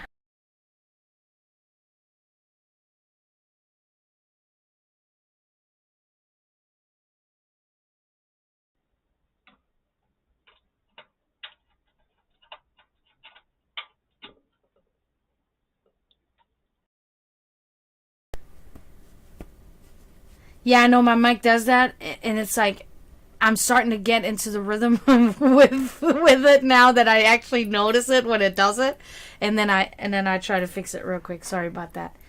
Yeah, I had a feeling that it wasn't particularly directed at the person wasn't the reason. Okay, wasn't particularly the reason. So let's move on to your past. What can we see there?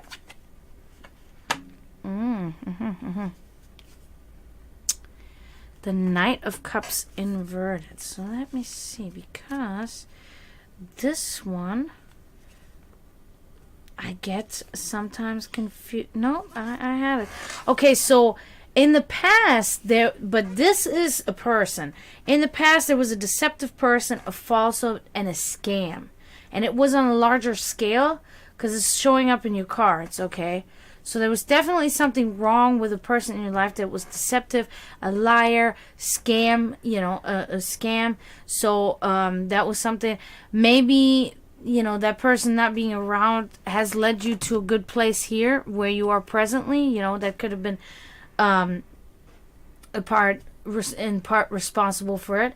But definitely somebody like that in your past was there, okay? And it was on a bigger scale because it is showing up in your reading, So that is important. So what about your subconscious? How is it influencing you? How's it doing? What goes on there?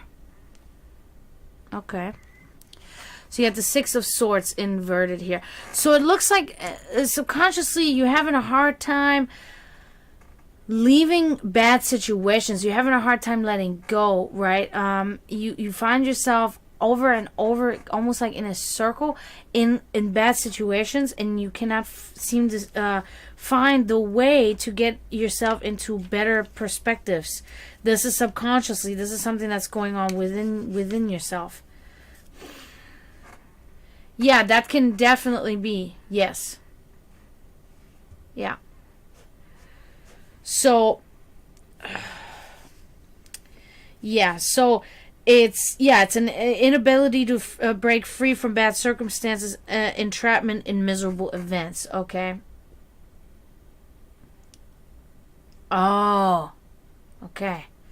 So that would make sense. That would make very much sense.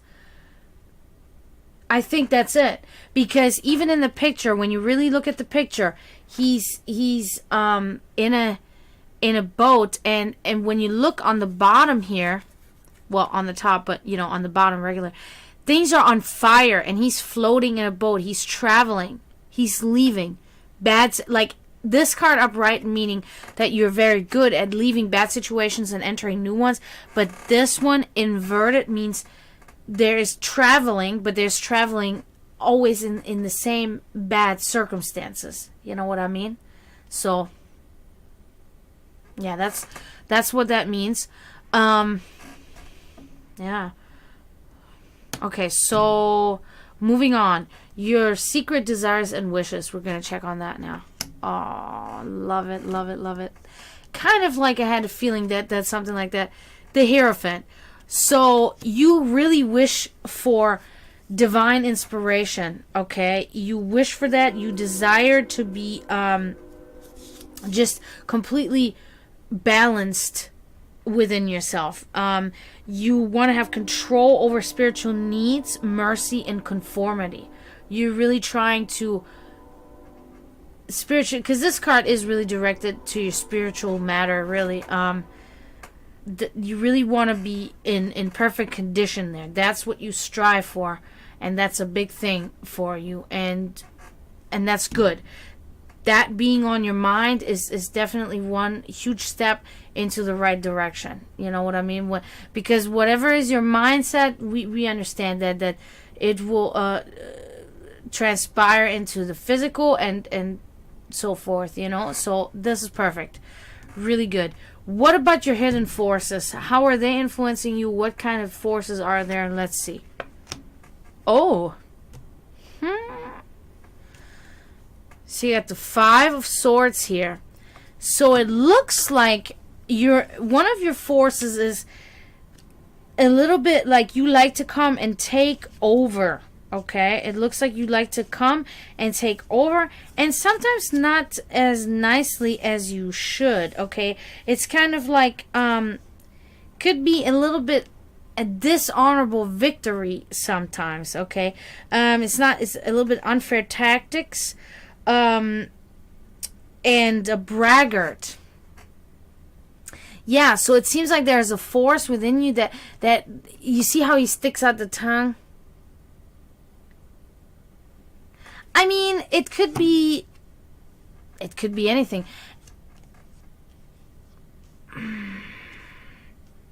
Largely, I would really kind of think that it has to do with successes.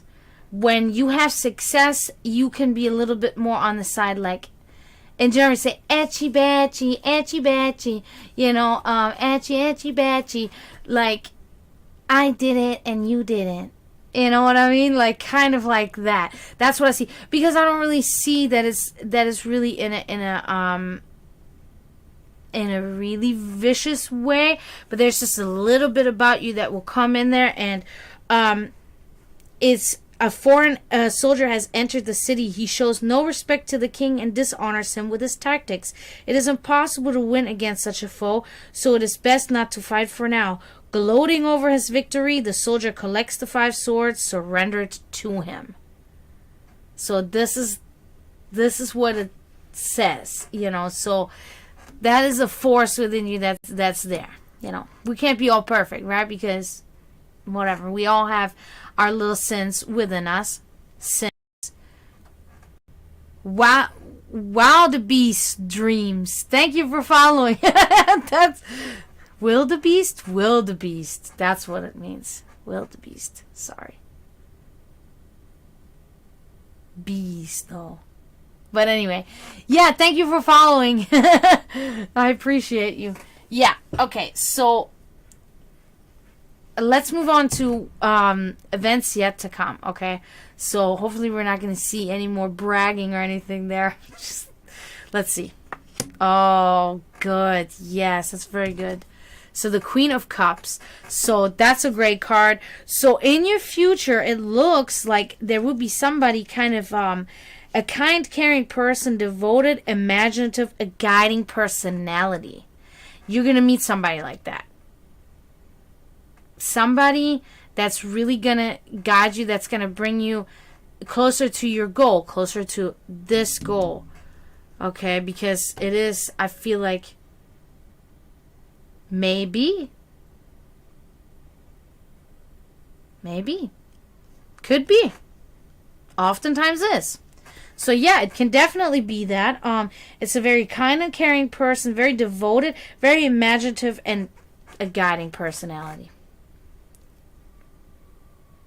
Oh my God. I mean, if you think on that surface level, I don't know if you can. I hope not, but you did say just kidding. But I mean, you know, I have seen that, yeah, a while ago. But yeah, I have seen that. So yeah, somebody will come along. Somebody will come along. Doesn't always have to be romantically. You know, it could also just be a friend or something that you'll get to meet that'll help you in your progress, you know. No, it's I just, like, when I looked at the screen, I'm like, did he really just, or she really just say that? I'm like, whoa. I'm thinking you're a he, though. I have a hunch. That was good. I'm glad this is being, yeah. I mean, you just gave it away pretty much with this thing. You just gave it away. So unless there's like some girl in here that's like really like, I don't give a shit, I want a big titty girlfriend too. But we women are a little more discreet, I feel like, about this. Of course, good vibes means fake. No, that's one of those memes too that I hate, like the vibes thing. Good vibes, and I'm like, you don't even know what the hell you're talking about. You're just talking out of your ass, you know, when people talk about that. I can feel a vibe. You can't feel a vibe. You notice that people's mood is off. That's not a vibe. That's just something that's happening. Shut up. Vibe. So stupid. Okay. Let me stop talking mean about other people for a minute. Can I? I don't know. Your environment. What goes on in your environment? Knight of Swords inverted. The Knight of Swords inverted and the Knight of Cups inverted. This is again about a false friend. This is actually about exposing a false friend. This is about a a bully, a troublemaker, impulsive in your area.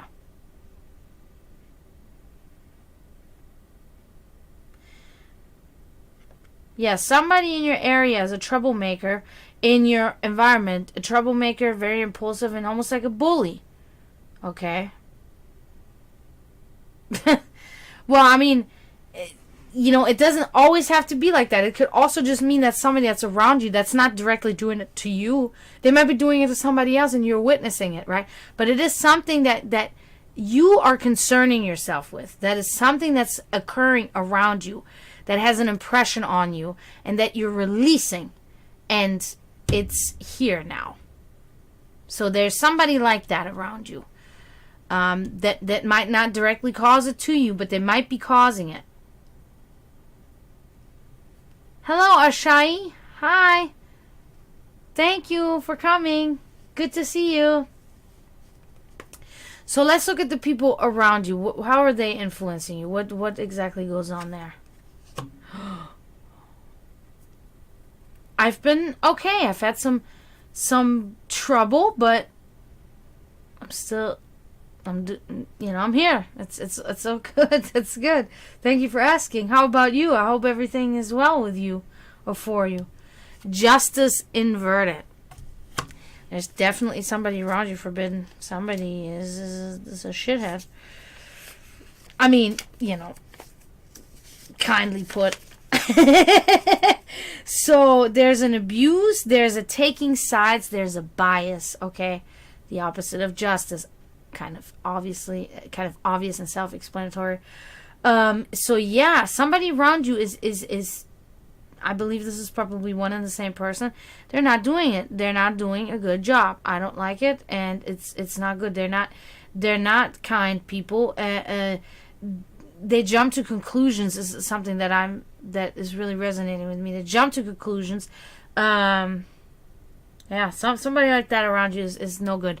Let's look at your spirituality. What can we see there?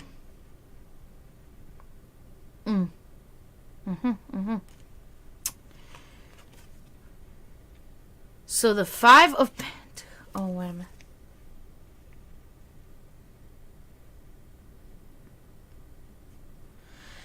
Yeah, man. I almost feel like we are all in this right now, Ashai. I think we're all kind of wrapped in this right now. I have a feeling, because I've had problems with this myself for the last few days.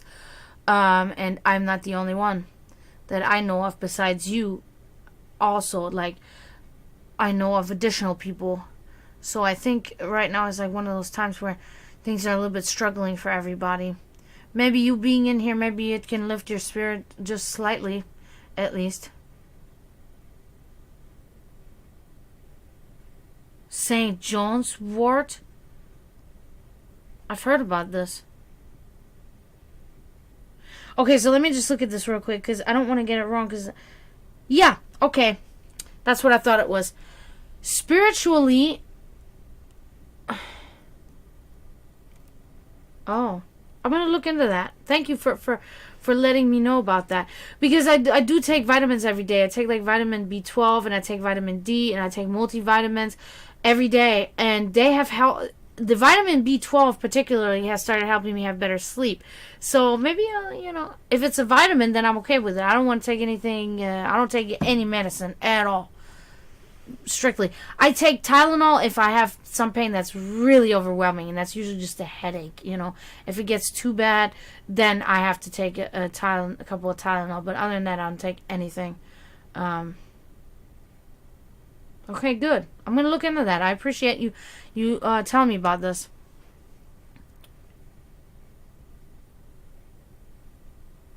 Oh, man. Like, you're on some actual, like, chemical stuff. That's hard, and it's not helping you. You should probably reevaluate maybe the doses or even the medication itself that you're getting with your doctor, because if it's not doing the job, then there's no reason for you to take it. That's really my opinion.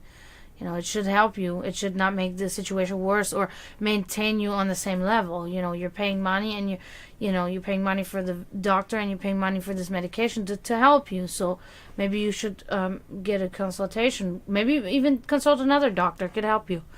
So Forbidden, we're seeing here for your spirituality is a very bright outlook. Okay, there's improved outlook, there's better times, there's new employment.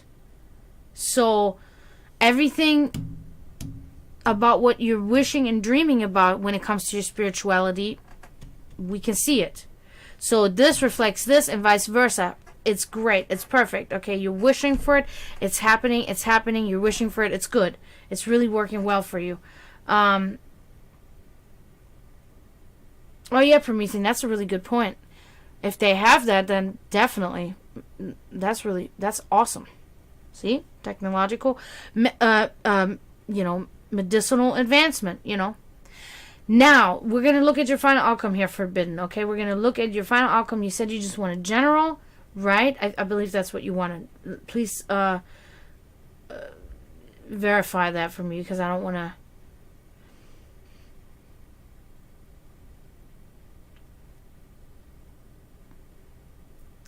Depresso, Espresso.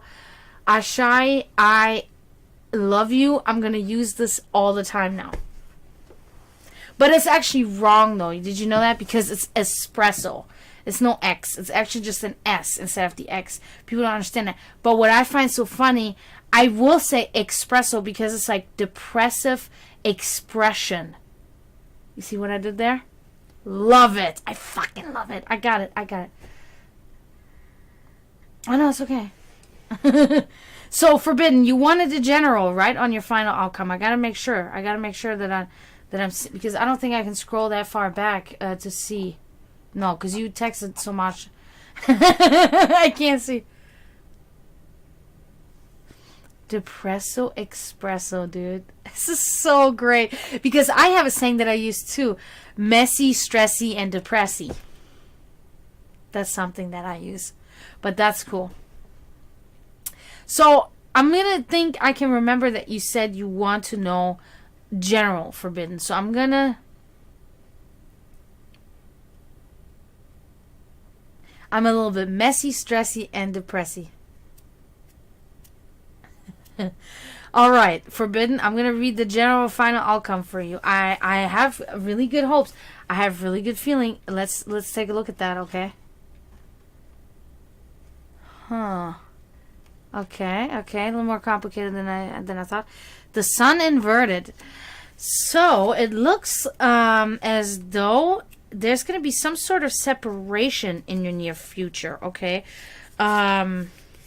Separation from a person. Yeah. Separation from a person. There's going to be a little bit of a loneliness and an unstable relationship, okay? That is something, because it's the final outcome, this is the future, the direct future we can know. There will be this caring person that will appear in your life. But in general terms, there will be a separation from somebody. There's a little bit of a difficult relationship with a particular person. And, yeah, so there will be something of an unstable sort, I should say. A loneliness is definitely gonna be there too. So that's it for you, Forbidden. We figured that out. We figured you out. I hope you kind of resonated with this. I hope it helped you. I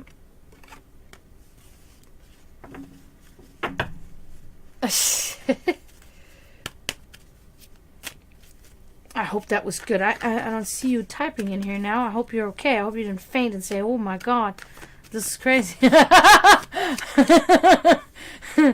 So, yeah. So I hope I'll see you type in a second. But yeah, that concludes you here, Forbidden. I think this was. Yeah, Venna. That's momentarily I have to call out Athena, but I think Athena has long left. But if you're here, Athena, it would be technically your turn. But if you're not here, then I'm gonna just go and go with Venna here. You're welcome, Forbidden. I hope you can resonate with it a little bit, and I hope it gave you a little bit of an insight and an idea of things to come and such things. Good.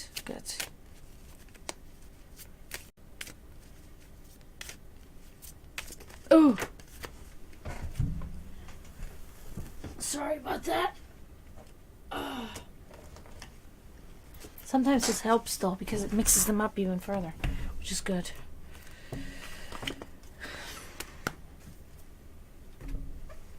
Oh, hi Donna.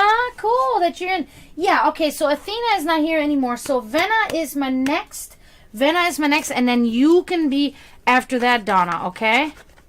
You say good morning. You were in the UK, right? I believe, so that's cool. Yeah, you guys have now 5 in the morning, right? If I'm not mistaken. Because it's 5 in the morning in Germany. Or, wait a minute. Yeah. 5 in the morning.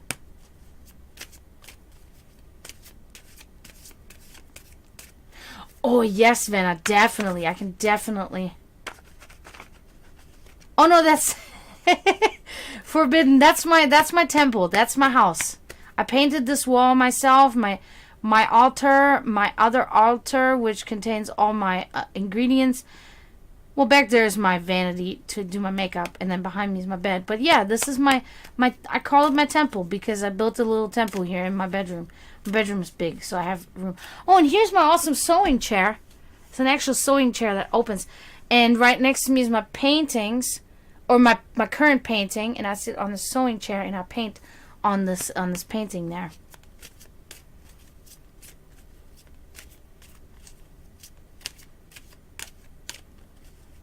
Okay.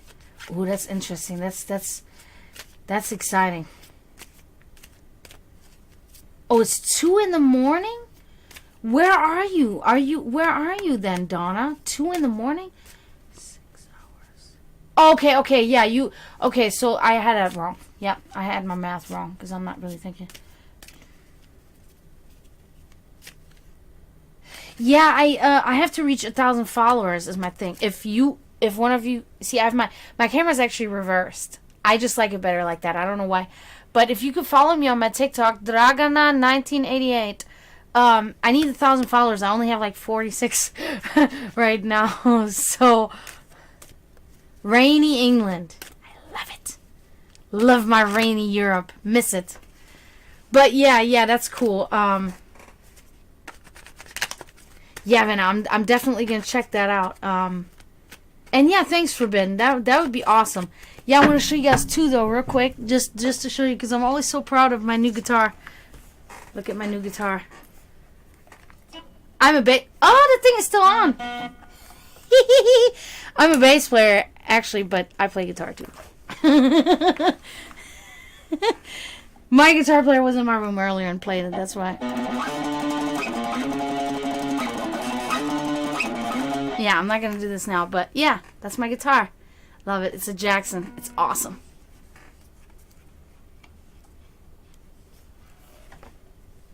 He's a solar guy, but I can tell he likes this too. He likes the sound of it. He wouldn't be playing it so like the way he does and look at it and touch it the way he does if he didn't like it. So my guitar player is a genius. So if he likes this guitar, I know I got a good guitar. You know what I mean?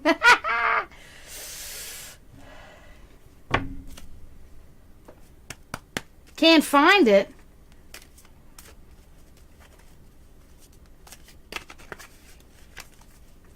Should be able to find it.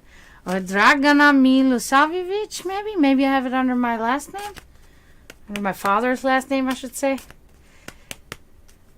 Alright, let's see, Venna. I want to mix this some more. Well, how do you... let me see. No, I put... It's Dragana. We get what from my guitar, Zagros? That's my genius keyboard player right there. You talking about the guitar?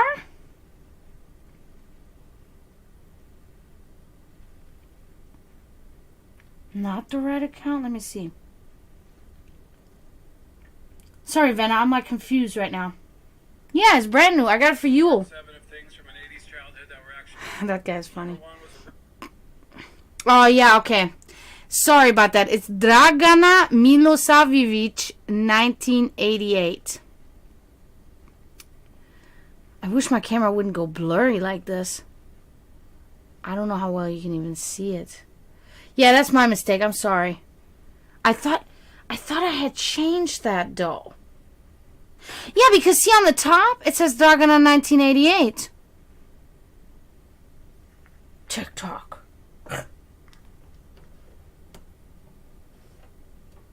Yeah, probably. But I thought I did, but I guess I changed it to what it is now. Yeah, and Zagros, I got it for you. From Draven got it for me. For you. It's a Jackson. Isn't it awesome? It's a 7-string, too.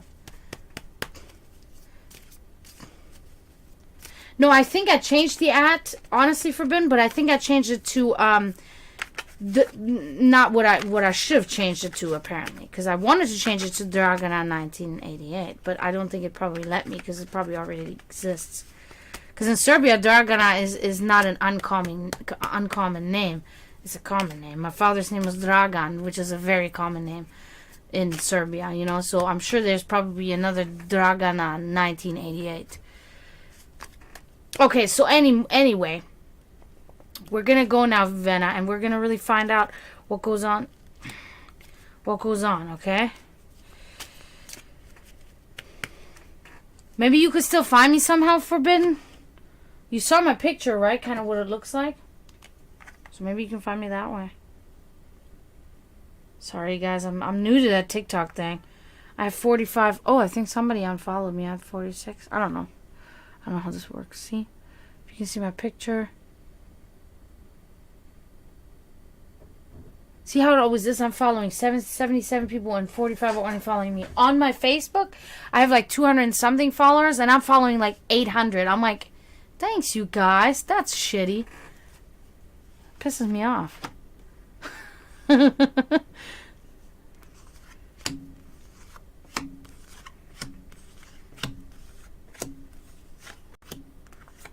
Okay.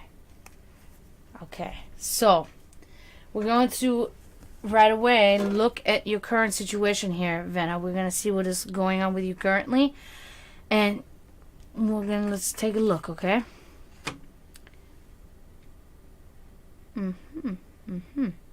Okay. So you got the 7 of Cups inverted. This is good. So currently you are really about reality, okay? You are really you're looking at hard facts. You're looking at reality. You're not living in some sort of fantasy. You're not lying to yourself. You're not living in some kind of imaginary dream. You're really in reality right now. So that's really good. I'm glad we can see that for you presently. So your present state is all about living in the real world and not in some kind of fantasy world. Maybe even regarded to that person. You're not imagining stuff. It's, you know, this is hard facts. Let's take a look at your past. What occurred there? You know, honestly, I'm really mad at somebody right now, currently myself too. Rather disappointed than mad, if I may say so. And it also is like a messaging thing, I guess, but it's different than yours. But I can relate. Let me just say, I can relate, okay? And men, the older I get and the more I realize they are really wired completely differently than we women. Like, they will rather abandon things and just like close themselves up instead of facing things and finding solutions like we do, or attack them head on. They will rather stick their head into the ground and just ignore the stuff or run away from it straight up. Yes, thank you, Promethean. Thank you, Promethean, for putting... Oh, wait a minute. Nope, there's an E missing. An E after the J. There's supposed to be an E after the J.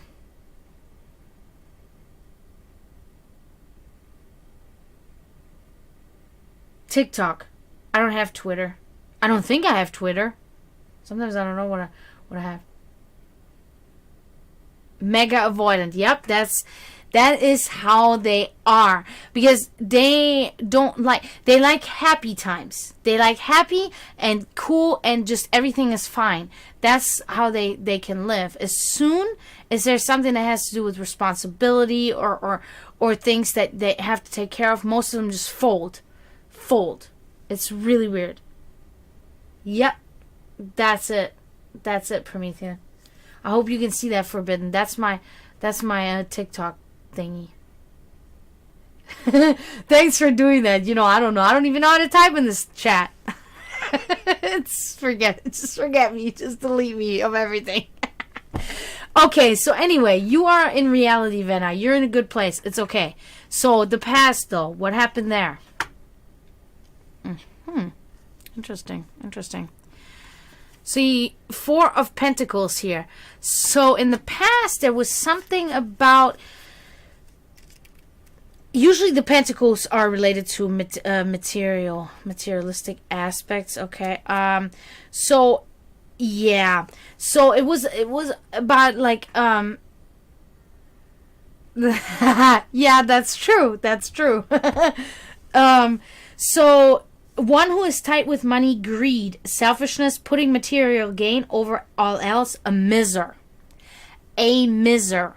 Doesn't necessarily mean you, but there is something that was occurring with you, around you, that was somebody just was like hoarding money, was all about wealth, and had no regards for anything else. They put their wealth, they put their money, and they put everything above people, above anything, about their other priorities. They had, money was their main priority. That was somebody around you. Could be you, could be somebody around you, but it was significant because it did show up in your reading here.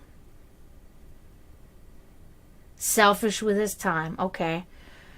Sometimes things translate differently, so that could be it. I'm not sure yet. We're too early in this because, I got to see a little bit more, because sometimes it can really occur that all of these cards will be related to this person, because if there's a strong energy release there, if there's like a strong thing, but most times it will really just be this one specific card and maybe a couple of aspects. So we're a little bit early in, but so then in that sense, it may have not been an excuse. It could really have been that he's really putting his material gain and his, his wealth over you. He wants to rather make money working than spending time with you, which that's a toughie, because being responsible and wanting to be able to provide, because sometimes men think also a little bit further than we think they do. But they will not tell you. They will just do something the whole time, and trouble is brewing, and you are feeling bad, and you're like, why is he neglecting me? Why is he going to work? Blah, blah. And then 6 months later, he wants to be like, I saved so much money, we can move in together. So, and the whole time he was working on that, but he didn't say a word about it. But they don't understand how much they destroyed within that time, because we're going crazy in our brain. We're like, what is this guy doing? Why, da, da, da, da. That's how our brain goes, because we're just like this. But they're just trying, so you never know. He could be putting this material gain above you right now, but ultimately it's not above you. It's for you and him. You know what I mean? So, but let me read what you said here.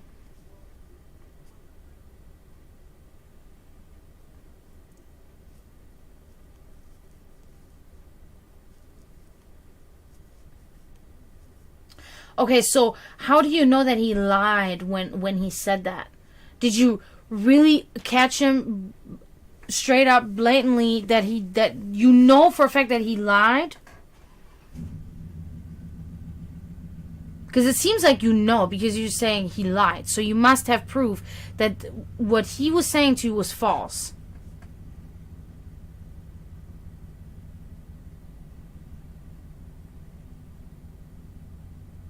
And ghosting for... Yeah, see, that's something that I will never grasp myself. I've had this many times in the past where I have given a man or something a way out, right? Like you said, I say, if you don't want this, just, we can end it. It's like, I'm not going to kill myself, It's fine. Like, please just tell me. Don't start lying. Don't go behind my back. Just tell me right now, like... But what is the problem? They want their cake and they want to eat it too, right? They want everything. So to lie to you means to keep you around because they see value in you in some way. So they want to keep you around because if they tell you the truth, they know you will leave. They know that you will put an end and you will say, okay, he doesn't feel like it, I have to move on. I will find somebody else. But if they just lie to you, then they keep you hoping and thinking that they do feel something, and they keep you around for whatever reason, whatever value they see in you, they will keep you around. And this is general people. This is not just men. This is really general. People are like that. A lot of people are just like that.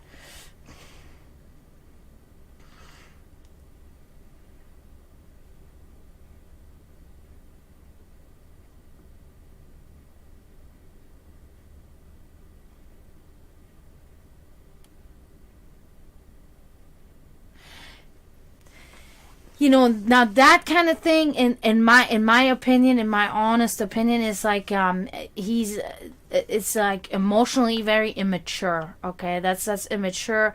That he cannot just say, you know what, I'm going to like this girl, and I whatever, and I don't care if she maybe breaks my heart because I just like her and I want to spend time with her. A grown man will not be afraid of getting his heart broken. Grown woman is the same thing. A person that understands, they will just do it anyway, right? They will maybe be cautious, but they won't just break off the contact. So I think that was an excuse.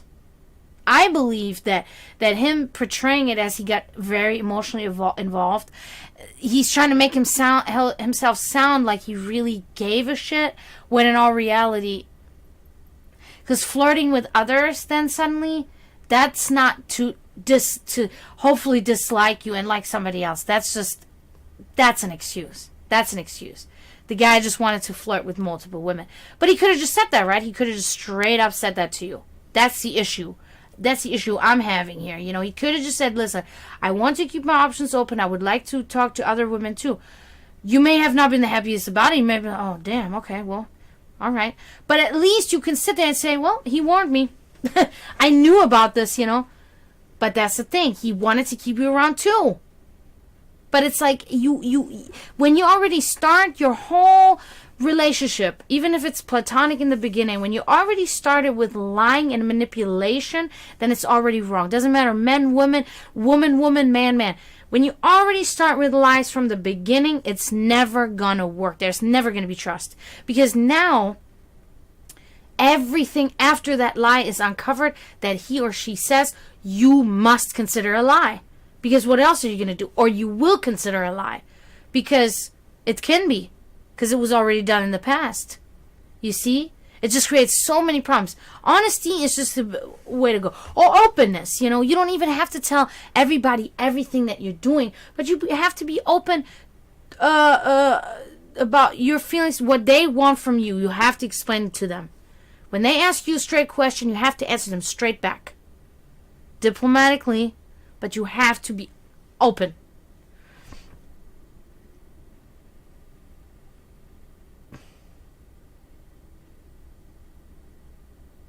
So he says that he got scared.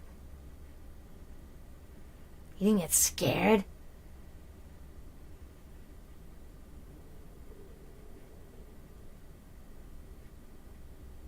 Transparency. Yes, that's a perfect word for that. Yes, exactly.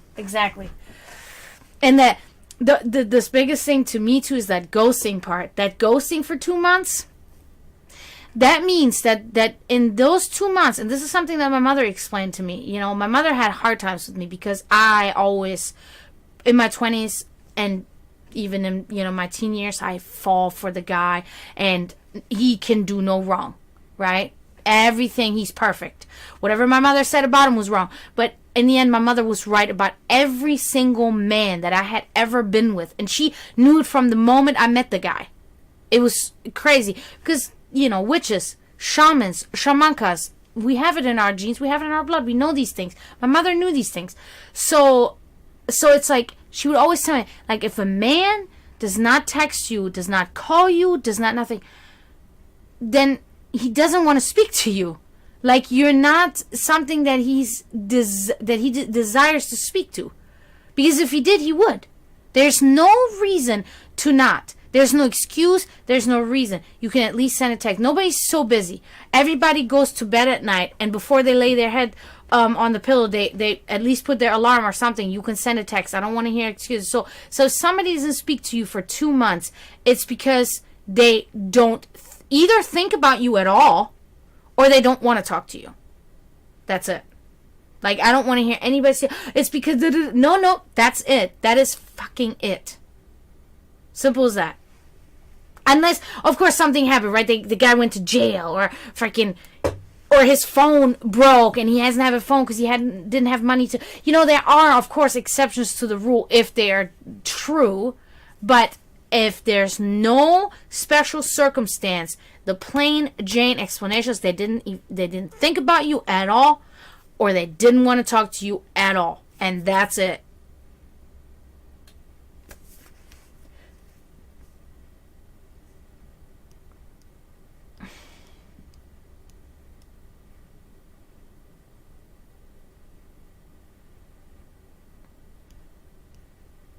Yeah. See, that's the thing.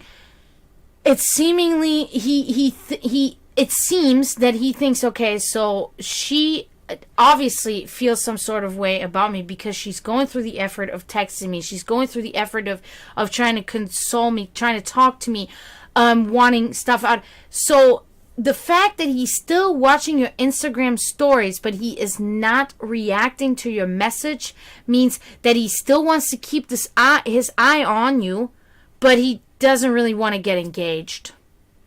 It's either too much for him, or it's either too much for him and it's annoying to him, or he is just wants more of a reaction. Thinks the less that he talks to you, that the more of a reaction he gets from you, and he gets a kick out of it. Don't chase him. It's the worst thing you can do. Worst thing you can do. I learned this many times over and over the hard way, but I have now understood this. I've understood this for the last, about 10 years or so. I have understood that there's no, if a man doesn't want, then a man doesn't want. That's it. You know what I mean?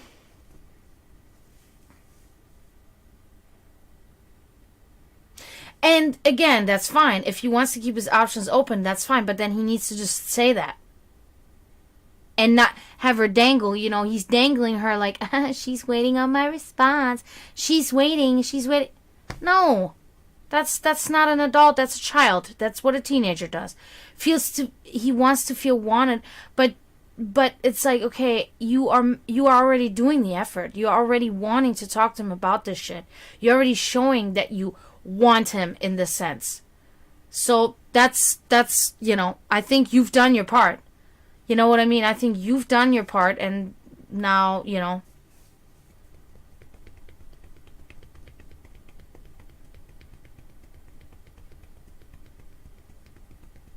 just got out of a relationship.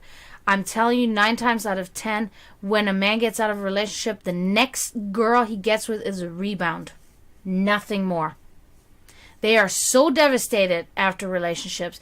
They are way worse than we women. We women are devastated, but we just kind of we figure it out. But they have very hard time.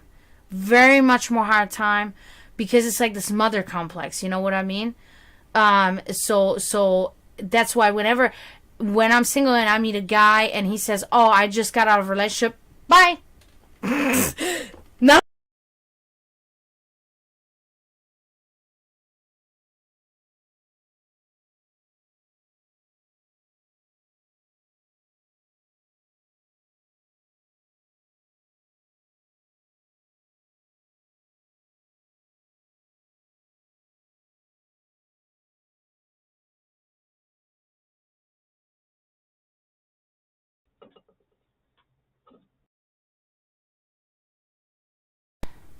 Sorry about that. It's my stupid sound. Yeah, I know it does that. Whenever it happens, I just unplug it and plug it back in. So, okay, so this is all...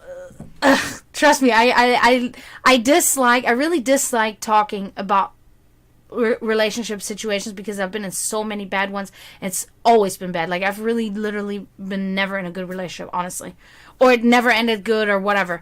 But, it's like I know so much about it, so that's the good part, because I can really give good advice, on these type of things.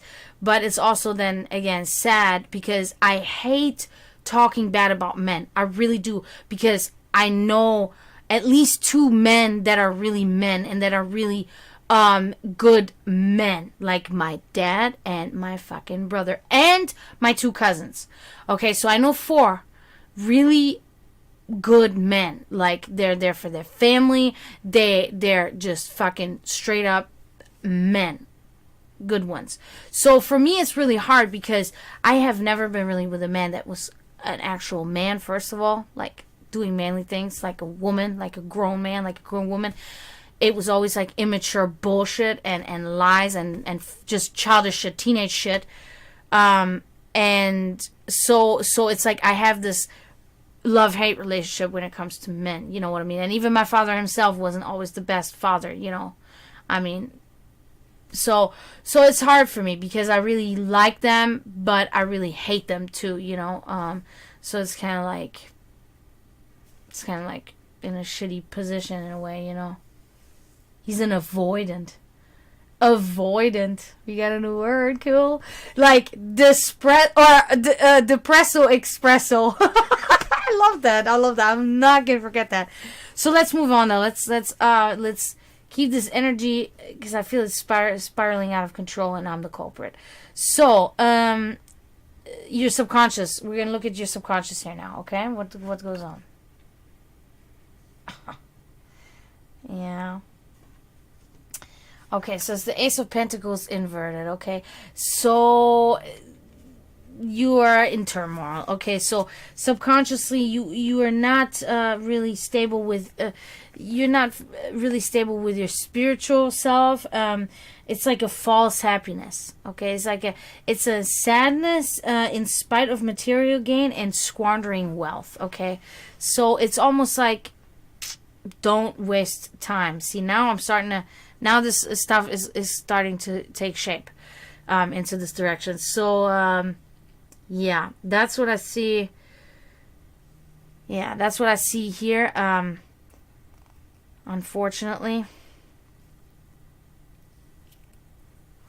Yeah, I know that. Oh my God, I know. Always having to be like, the self that I'm not, and that, like, fucking not. I don't have this thing with family. I can be whatever, but it's like people just expect of me to be a certain way, like roommates, fucking even friends, even the brother, I don't want him to see me in some kind of distorted way, because I think he would flip out, so I just try to put on this brave face and the brave mask and the false mask, false happiness.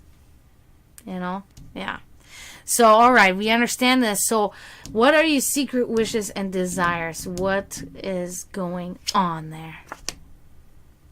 The Two of Swords. So, it's like equal power is against you.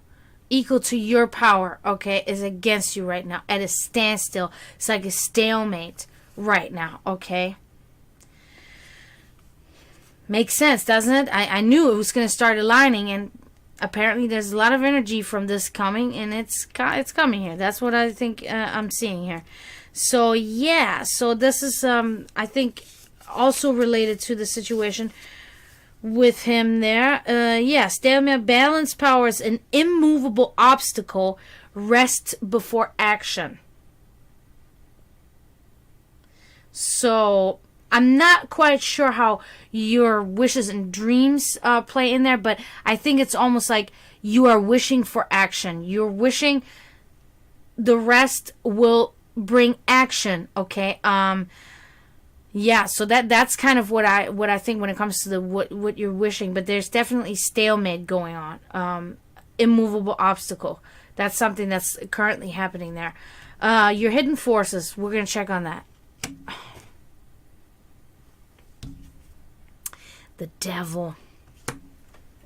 So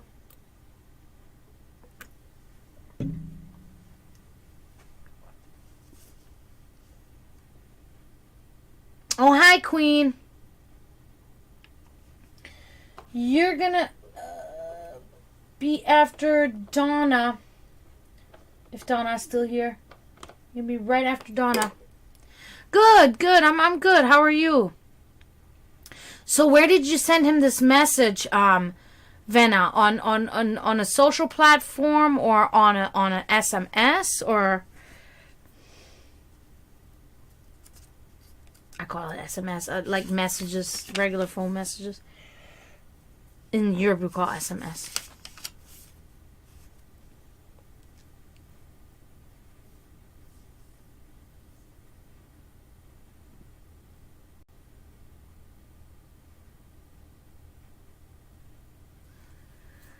So anyway, you let me know. But you got the devil here. So there's a force, oppression, material bondage. This is now the second time that we have this material thing coming up with you. We had this here. We have this here now.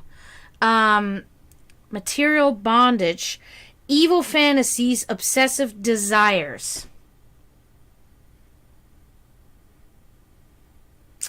So I am entirely relating this card to him, honestly.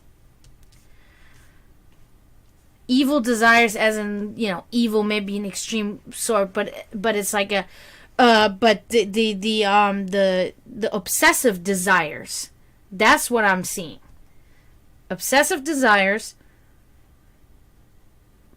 which is, you know, having a bunch of women, if you will, but not reciprocating, really. Yeah, and then the material bondage, which putting material gain over everything else. Yeah, no. I wouldn't waste my time because that means that you're going to be chasing him always. And he's never going to have to put any effort. If you do all the effort and you do all the work, then what is he going to do? He's not going to do anything. He's just going to let you keep using your energy to make him feel good. And make him feel wanted and all that stuff. And who's going to make you feel wanted? Because he's not making you feel wanted right now, is he? By not even responding, by ghosting you, by running away from you. That's not, he doesn't want, that's not seemingly wanting somebody. You know what I mean? I'm just really like, it took me really a long time. When I was younger, it was really like, I would warp all that shit. I would warp it into a way where it can seem that the person was innocent. It could seem that this person has some kind of higher meaning why they're doing something. It's 99% never a higher meaning. It's really flat out the way it is, I have discovered. And that's it, you know?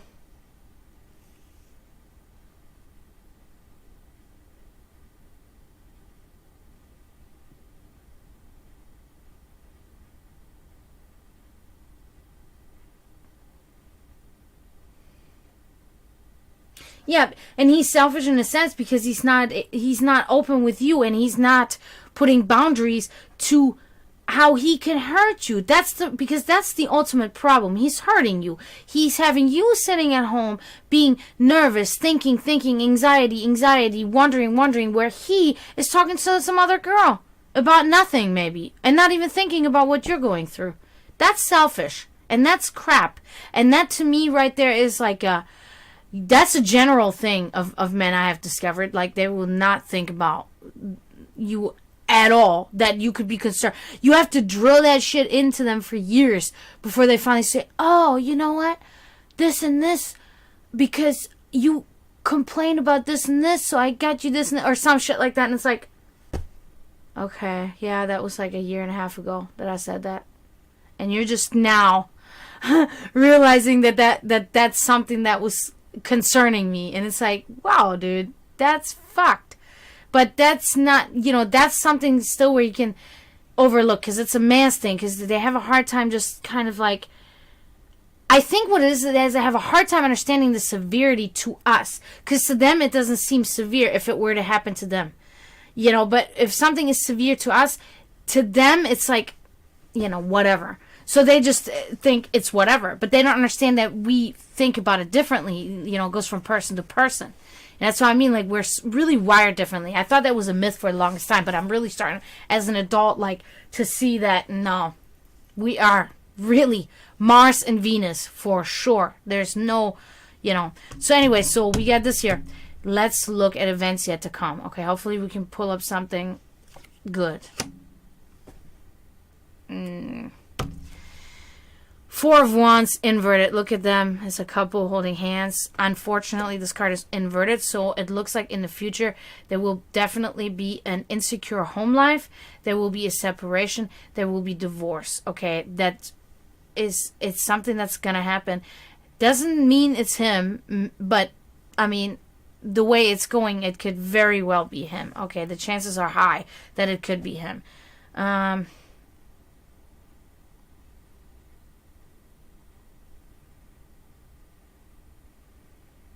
Exactly. Doesn't matter how much he works. You can still send a text. You get a break. I've been with guys that they were fucking shitty and they ended up treating me bad or left me in a bad way or whatever. But, I mean, I've been with guys that would text me like, I mean, there was one guy, we texted 24/7 for 3 months. I'm talking about every 5 minutes a message back and forth. And he ended up being not a good person, but that's not an excuse. It's not an excuse. There's no excuse for not sending a message. And I think the same way. It's not just men or whatever. I think the same way about friends. Like, you can, I understand that things happen. You get busy and shit. And maybe there's even a couple of days where you don't talk. I totally understand. But like 2 months where you don't just talk at all, it's just kind of like, why? You can't just send a message real quick? I don't get it. You know what I mean? I just don't get it. With a friend, I wouldn't be mad about it, but I'm like, I can send a message anytime, But I do stuff, and then I throw my phone to the side. I'm that type of person, right? I hate my phone. I throw it to the side, then I can't find it. Then I fucking forget about that I even did. Or I'm like really in a depressed mood or something. But my friends know me, right? My friends understand my algorithm. They get me. Because I'm open, I will openly say, hey, listen, I've not been doing so good, or sorry I haven't texted because I, blah, blah, blah,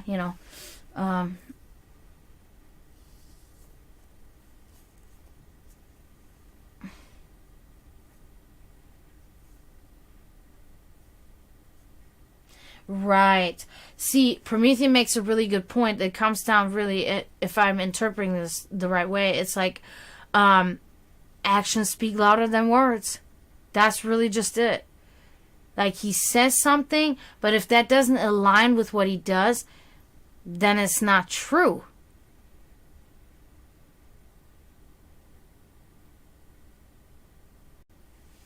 If a person feels they're with your time, they will take the time for you. His actions are saying what's going through his mind.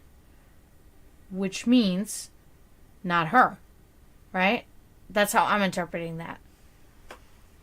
Like, if I'm just referring to the 2 months, right? If he didn't speak to her in 2 months, then it's like, okay, she must have really not been on his mind. I mean, I think it's obvious. I think he's attracted to you. I think he has an attraction to you. He's attracted to you, and he likes looking at you. He thinks you're pretty, beautiful, whatever. He thinks you're attractive.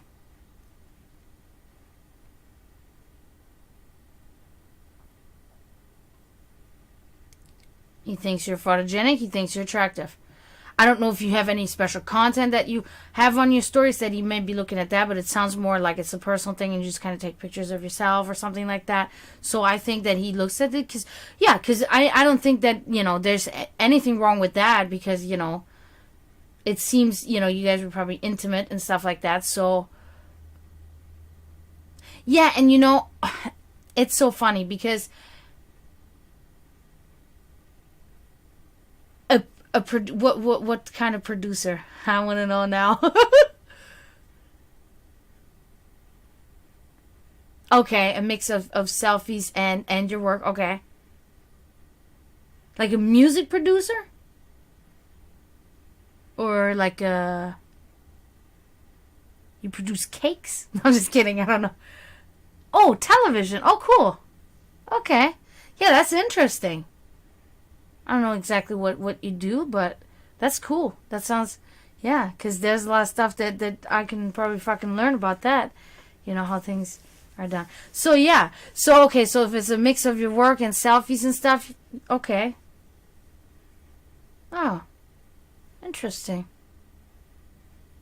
That's an interesting profession. I'm sure you see a lot of different stuff and learn a lot of stuff about people and whatnot, and about how writing processes go for shows and all that, huh? That's the kind of stuff I'm always interested in. I watch shows and I always wonder, you know, how did they pull those up? You know, who wrote what, and I get like in my head about stuff, but yeah. So that's cool. Okay. So seemingly I have another thought on this matter. Doing this for a living, I'm sure you're stable financially. That's another thing. That's a positive thing about you. That makes him sit there and say, she's got her shit together. I must consider that. She's not some kind of, you know, that doesn't keep a job and all that stuff. So that's a big thing, because, I mean, men are what they are, but not all of them are dumb, just like not all women are dumb, right? Some of them, they think, you know,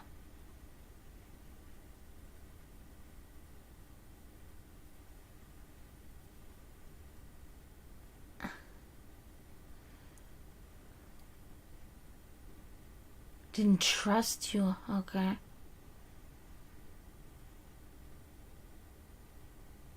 I don't get that. I don't get that vibe, but, you know, could be different, you know, at a different time and different situations. So, dude, I hate that shit. Oh my God, this is so something that I totally relate to. It's always a competition, is anything. And I will always say, like, why does it always have to be a competition? Like, I'm not trying to be better. I just know something that you may not know, or something, you know what I mean? And it's like, it's always competition. And I don't understand. I'm not a, you know, when the situation is at hand where I have to be competitive, right? I'm playing a video game or whatever, you know, where I have to compete, then I will compete. But in life, regular, normally, I'm not, you know, but men are like that. Because, not all men. I know we have to keep correcting ourselves. There's probably a bunch of guys in here say, these girls are not cool. You know, because, okay, so it's an intimidation thing. Yes, exactly. Exactly. We're talking about men. That's the topic at hand. Oh, yeah. It's an intimidation thing, right? Because you have a independent and you know, financially stable, pretty woman. And here comes this guy, and it can be intimidating. It can be intimidating for men. And I do think that it is for most men intimidating, and I think that they all have a weird way of reacting to it, and I think that's his way of reacting. He understands that you would be a perfect asset to his life, but he's intimidated because, you know, you probably have a better job than him, you probably do things better than him, and it's making him feel down, which is so dumb, because, like, we don't view them like this. Like, I have literally, you know, I was with a guy at some point that, like, I mean, I can't even really talk about it because there could be people in here watching and they're gonna flip out if I even bring this guy up. But this guy really, like, is something where your mom would say, of things that he did in the past, even in the current time he was doing, where your mother would say, do not interact with this man whatsoever. And that man was the kindest and sweetest and coolest and funniest and most laid back guy that I had met in a long time. Of course, shit went south then, of course, too. You know, but I'm just saying that it doesn't, to us, it doesn't matter. It matters how they treat us, right? It matters what effort they put in. What effort they put in their own life of bettering themselves, and then subsequently trying to better, help us, make us feel better, make our life better, and push us, you know, like you said, you know, make us feel good, you know,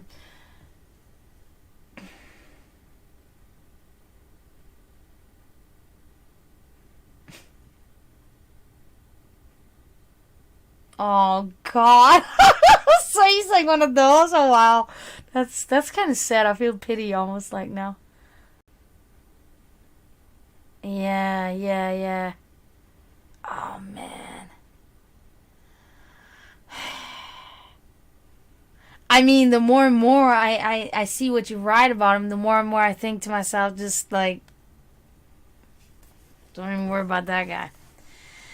Because what I was gonna say earlier is oftentimes when we women, then when we stop, when we recoil and we say, you know, we're gonna stop, we're gonna let they will come, they will freak out suddenly. I've done this literally where I ignored a person's like texts or phone calls for like 2 days. I forced myself, like I wanted to, and this person started freaking out. Why are you not talking to me? Suddenly they freak out, right? And it's like, and then they want to chase you. Sometimes it's a control thing, which is not good. But sometimes it's really is then they're afraid to really lose you, right? But if you are doing this and he's this type of person, I don't think he's gonna chase you either, to be honest with you. Sad to say. That's really what I think. If he seems to be this type of person that you're describing, but you know, how long has this been going on between you two? I feel like a fucking therapist right now. I love it. Oh.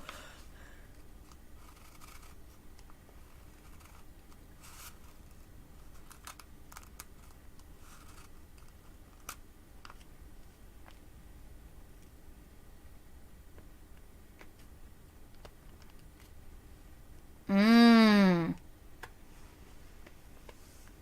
Oh, since November, so it's only been a couple months. Good. That's good. Wasn't sure if this was going on for very long or something. Well, November, December, January, February. So 4 months, pretty much. So my suggestion is, because another advice from a wise woman, if you know, but that's the thing. What I'm realizing too, we all have trauma. We all have trauma from past relationships, from family matters, from all kinds of shit, you know. And it's just something that's also has to do again with transparency. That's something that needs to be discussed, right? That's something that you talk about. You know, my mom was big on, yeah, you don't say stuff, you know.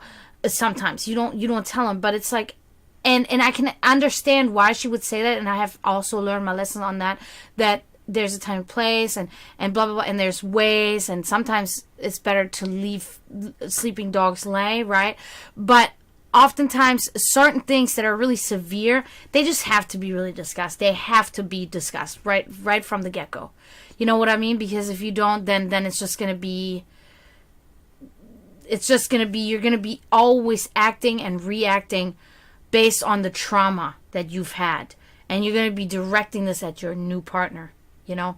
But the thing is too, that she said that I strongly agree with, if really the first year, even the first 2 years of your relationship is already like engulfed in drama and engulfed in fights and engulfed in, you know, this uncertainty shit that you have going on, you know, which I kind of put it in the drama category, right? Because I feel like he's causing drama by being this little, I'm gonna, you know, like, I think it's dramatic on his part, you know what I mean? That he's just not willing to open up, that he's not willing to talk like a person about it. So if this is already an issue from the beginning, everything that's bad now is going to get worse over time. And I have found this very true. Like, the issues that the person has that you get into a relationship with, these issues that you have with them now, if there's something that you don't like about them, you're gonna dislike it now, and you're gonna continue to grow your dislike for this thing, and it's gonna turn into hate, and then it's gonna turn into resentment, and that's really bad. So, you know, there's certain things you can deal with that happen, that they do or whatever, and you're like, you can dislike it, but it's just a pet peeve, but it's okay. But there are other things that can run really deeply, and they will never get better, because we're at an age where we really don't change fundamentally anymore. We're pretty much the same as we are now, and we're going to probably stay mostly the same until the day we die now, right at our age. So changes are not big. Like, if there's something big that bothers you, like what he's already doing right now, that shit's not going to get changed. It's going to get worse. As he gets older, this obsession, these weird obsessive desires of acting a certain way are going to get worse. You know what I mean? So it's just kind of like...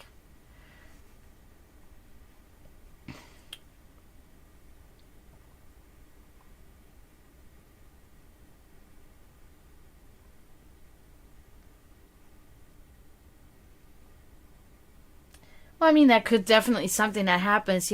Some people, they spread apart because they go different routes in life. They have different interests, and then they discover them depending at the age, that you're in.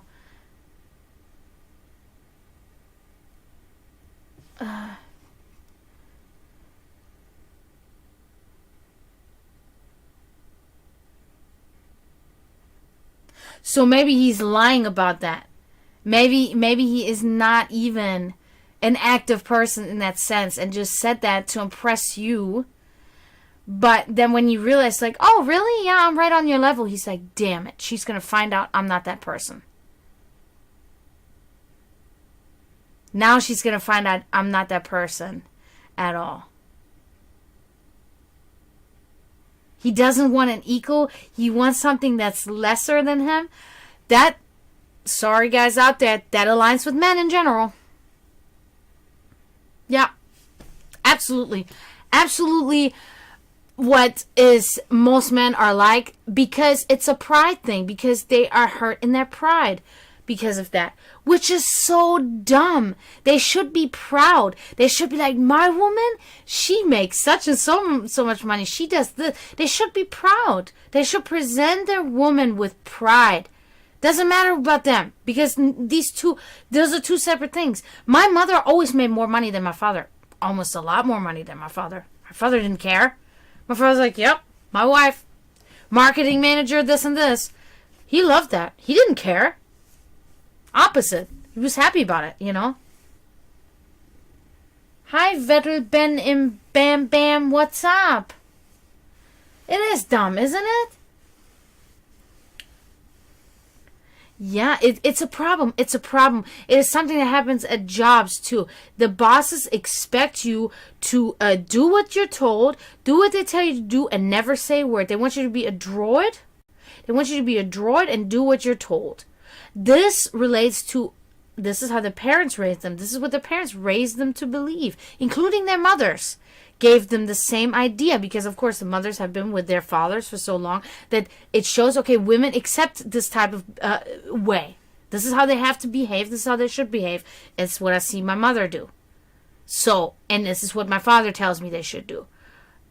Indirectly, of course, nowadays they do it very discreetly and indirectly, because they realize that we do have a voice, and we will speak up, and we will make more money, and we will do what we want to do.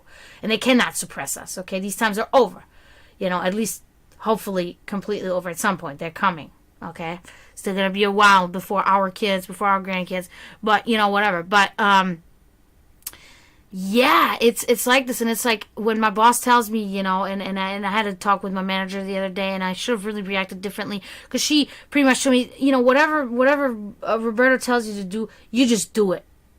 And in that moment, I should have immediately reacted and said no. Because if he tells me to do something that is either more harmful than good, or it's something that doesn't make sense and I don't understand it, I'm not going to do it. Because you know why?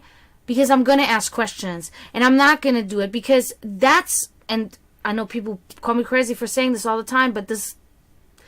Heed my warning of history repeating itself. That's how World War II started, because people stopped asking questions. People stopped asking. People stopped saying no. People just did what they were told by their superiors. And then we got this disaster that we got there. And I'm not going to be part of it. And this patriarchy that we're still in, that we're going to be in for another few hundred years, you know. Um,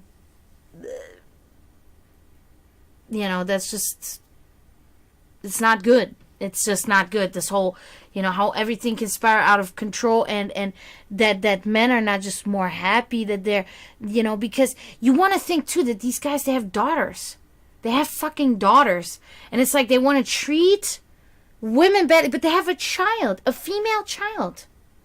So how, like, that never aligns to me when I see this father that's like so fatherly to his daughter and so sweet and so nice, and then he's a complete scumbag to other women. Or even like he's nice to his wife, but then he's a complete scumbag to other women. What is that? I don't get it. I don't get it.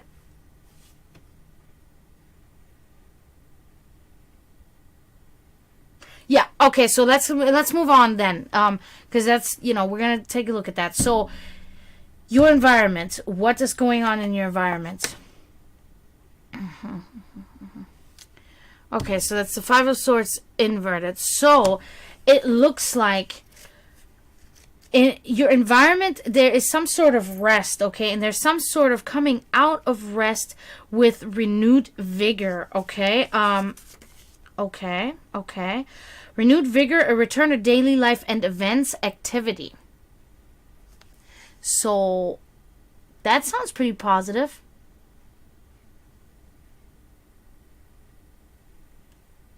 You know one of those, Promethean? Yeah, I know. It's awful, man. It's like a fucking devil's cycle, or, that's Teufelskreis. Devil's circle is what we say in German. Teufelskreis. It's just spinning in the same fucking circle, and nothing can ever change. As we women evolve, you want to think men evolve, but men just kind of, I think they're afraid of us evolving, so they devolve or whatever, result into other things because they're afraid of this. And it's not like we're not trying to take over the world and kill all of you. We're trying to make it better. Then you have ruined it with wars and everything that's going on, because we can see that everybody that's in charge is a man that's causing wars, destruction, death, and everything. Mass shootings, men. You know what I mean? Like, it's like, sorry. I don't know. I don't get it. I don't get why they don't see that we have the maternal instinct. I cannot understand how they don't understand that we have the softness that is needed in this world.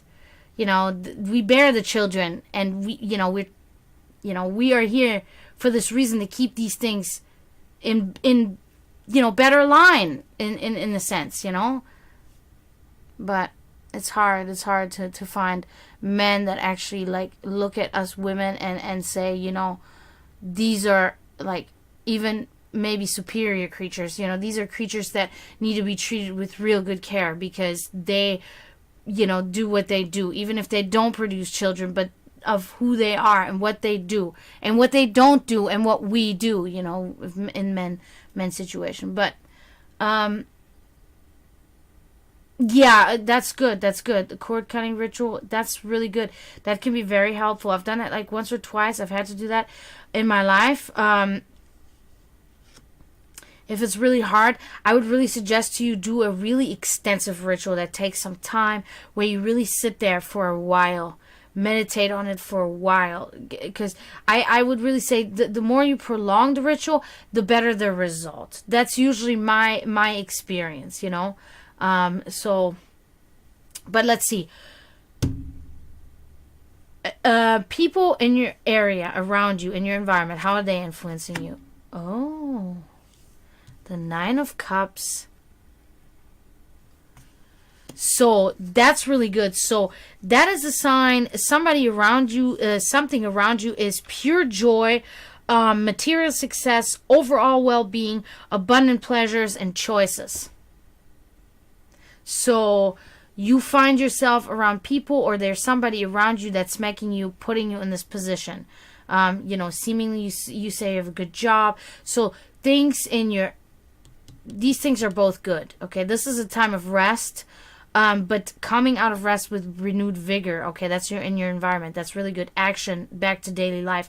And this is really about really good, successful persons around you, good things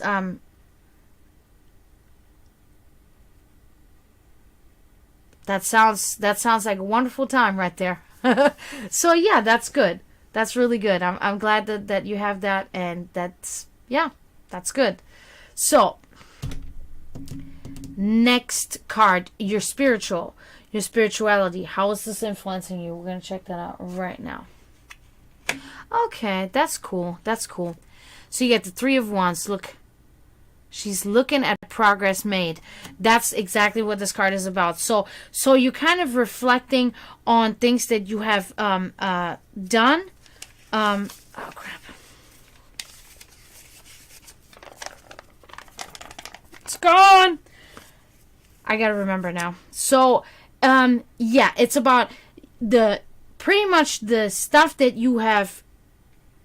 You reap what you sow, right? The work that you have done, you're waiting. You're eagerly awaiting results, okay? And you're reflecting on progress made, okay?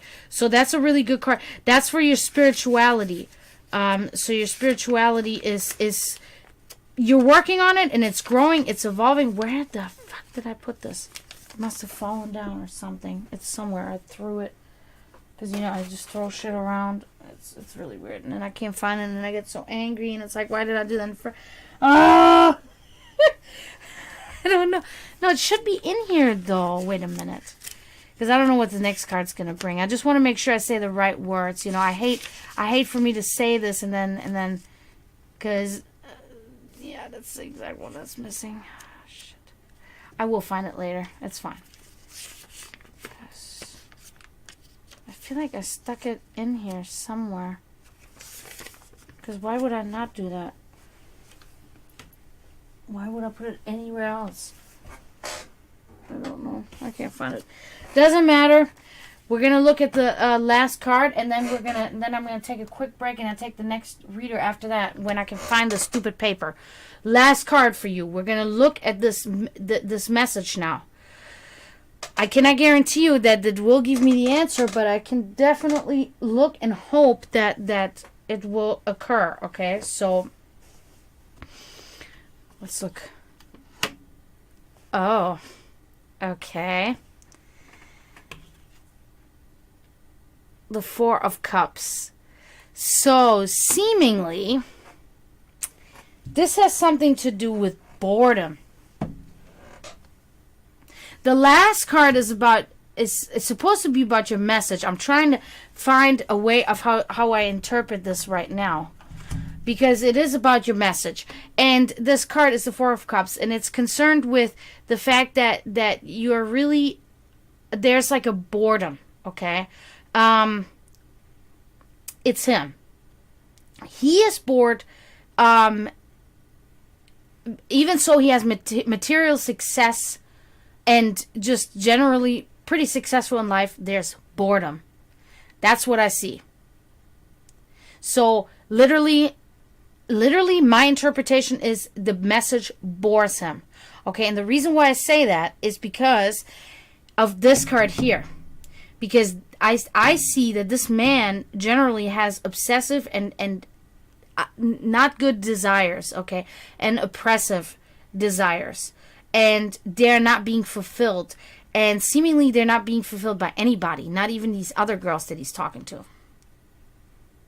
That's why he's acting like that, because that's why he ghosted you for 2 months. That's why he doesn't respond, because it's just kind of like,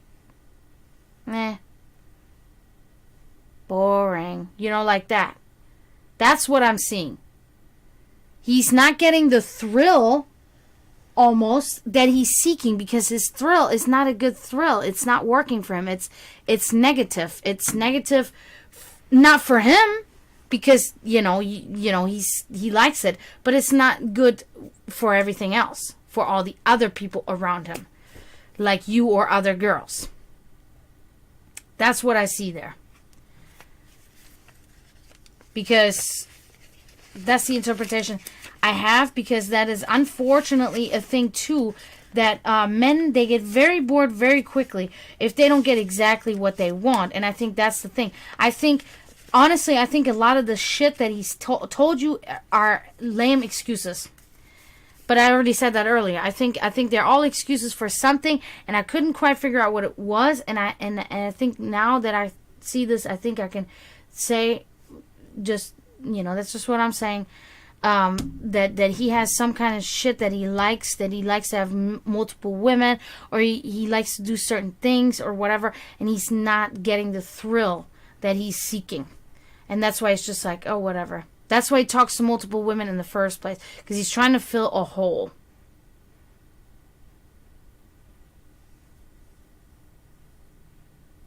I don't know him. You know him. I don't know him, but I can only go by what I'm gathering. Because also from experiences in the past that I've had myself, is men that are usually not wanting to commit, it is pretty much clear to see immediately from having encounters with them, whatever kind of relationships you develop, you are pretty much spot on, immediately can know, oh, okay, they don't really want a relationship. Most of the times when they want a relationship, that they really want a relationship, and it's really clear to see. I'm just saying, like, it's seemingly that they're pretty obvious in how they act, what they want. And that's why I think the whole thing with the not texting, and he still hasn't even responded to you now, and this whole now he doesn't want to make commitment, but then you said earlier he is seeing a trauma related thing that he found with his ex, and that's why he's not doing it. So which one is it? You know what I mean? There's just too much like nonsense. That's too much like blah blah blah, just trying to keep you in this little pocket where I think I'm still making myself believable. Because if he tells you, something of this seemingly so deep meaning, when you said he's a bit of a bore, right? But he's telling you this thing about, commitment, I really do like you, but I don't know about commitment. And this seemingly deeper thought about why he's not committing to you, it's not, no. It's not that. It's not that. No man fucking thinks like that. No man that I, like, Start Raining. Hi, Start Raining. Thank you for following. Appreciate it. But that's what I see. Like I said, I don't want to sit here and I'm just telling you what my thing is, what I see. I hope for you that it's not that way. That's the thing. That's what I said earlier. I have a really strong feeling that he might not even respond. That he might be like, okay, I'm good now. Like, whatever. You'll see. In all honesty, I would love for you, and you're welcome. I wish I could have given you something really awesome or something, but unfortunately that didn't come up. But I really want, if you can, for you to, I'm almost feeling I have this. I found it. I'm so stupid sometimes. I really wish you could come in here and keep me updated, like, whenever I stream. Like, I really want to know how this situation progresses, because it's such a bizarre, like, stupid thing. You want to think that we're all grown people, and that a grown man can just be straightforward and just make things clear, and it's just like, it's not happening with this guy, But I really hope things work out. I really hope, I think you're doing the right thing.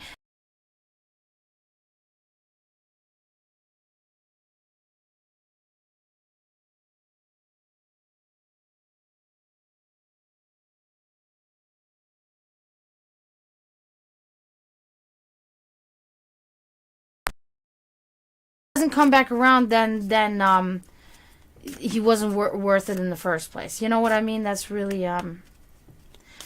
So hold on a second. Training. Hold on 1 second. Training. We had Venna just now. Donna and Queen. Okay, so It depends. I'm going to put you in line, okay? Because I'm only going to do like 2 more people and then I got to go, okay? Because it's getting late and I got to work tomorrow. You know, who's in here right now? Is Donna here? Because Donna would be next, technically. Because if Donna is not here, then I will move on to Queen. But yeah, Venna, I really wish you good luck with everything. And I hope everything works out. And keep hanging around your sisters and talk to boys, you know.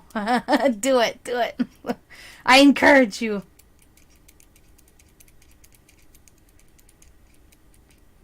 Okay, so Donna is not here and Queen is not here. Or is Queen here? If neither one of them are here, I'm going to do you right now, training, and then I'm going to hop off because time flew today and I don't see them. I don't see them responding. So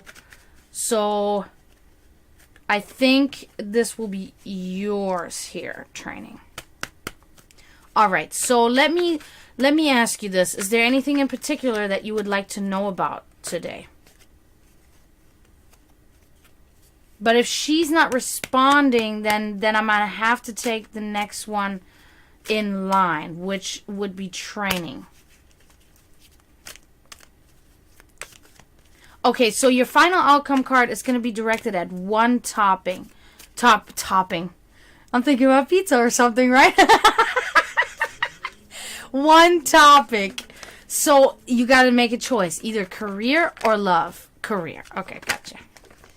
Good choice. Good choice. Don't ask about love because fades quickly and it's just a bother and a bore and an annoying thing. Not something to ask about. So we're having an interesting night tonight, Promethean. What do you think? This is my moderator. You're probably like, whoa, this is... Oh. You know, you can do it here you're on Twitch, right? Yeah, I have my Twitch account set up where you can do that. I don't know exactly how it works, to be really honest with you, but I have it set up on Twitch where you can. Promethean, I don't know if... Can you look into that real quick, how that works? Because I did set that up in my Twitch account for if people want to tip me.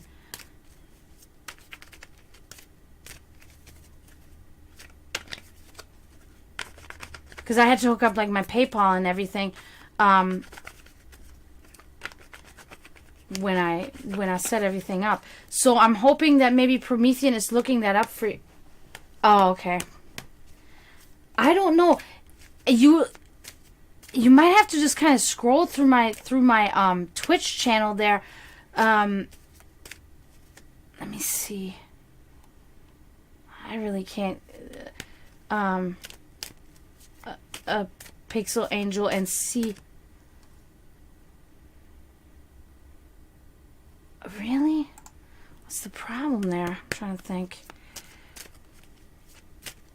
Let me see. Yeah, because that's specifically...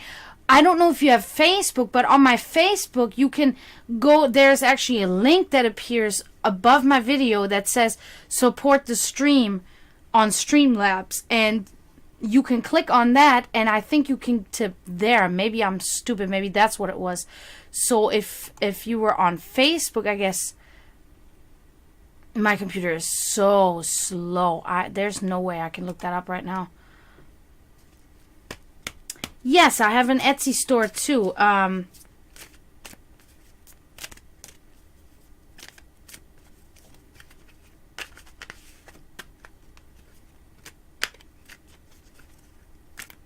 mean, I can technically just my PayPal information is, if you know how to work PayPal, I don't know, but it's my email address, jenniferdragana@yahoo.com. That's, okay, so, Oh, there's Queen. Okay, so sorry, training. I'm going to do Queen and then I'll do you and then that's it, okay? Okay, so the Facebook, the video, if you see my stream video, above it should be a little link that says support the stream / Streamlabs. And that's where you can click and then you can tip there.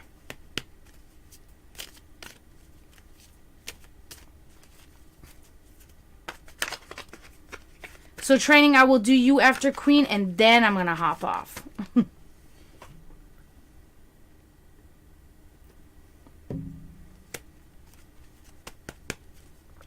All right, Queen.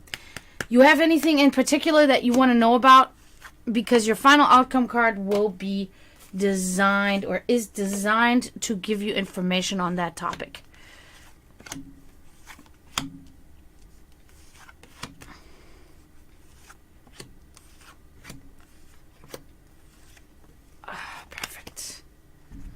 I don't know why I'm so warm today. It's crazy. Ooh. Okay. You just let me know throughout this time. It's no problem. I'm going to get started, okay? So presently, where are you finding yourself currently, Queen? Like your life. How's that going currently? Oh, I love that.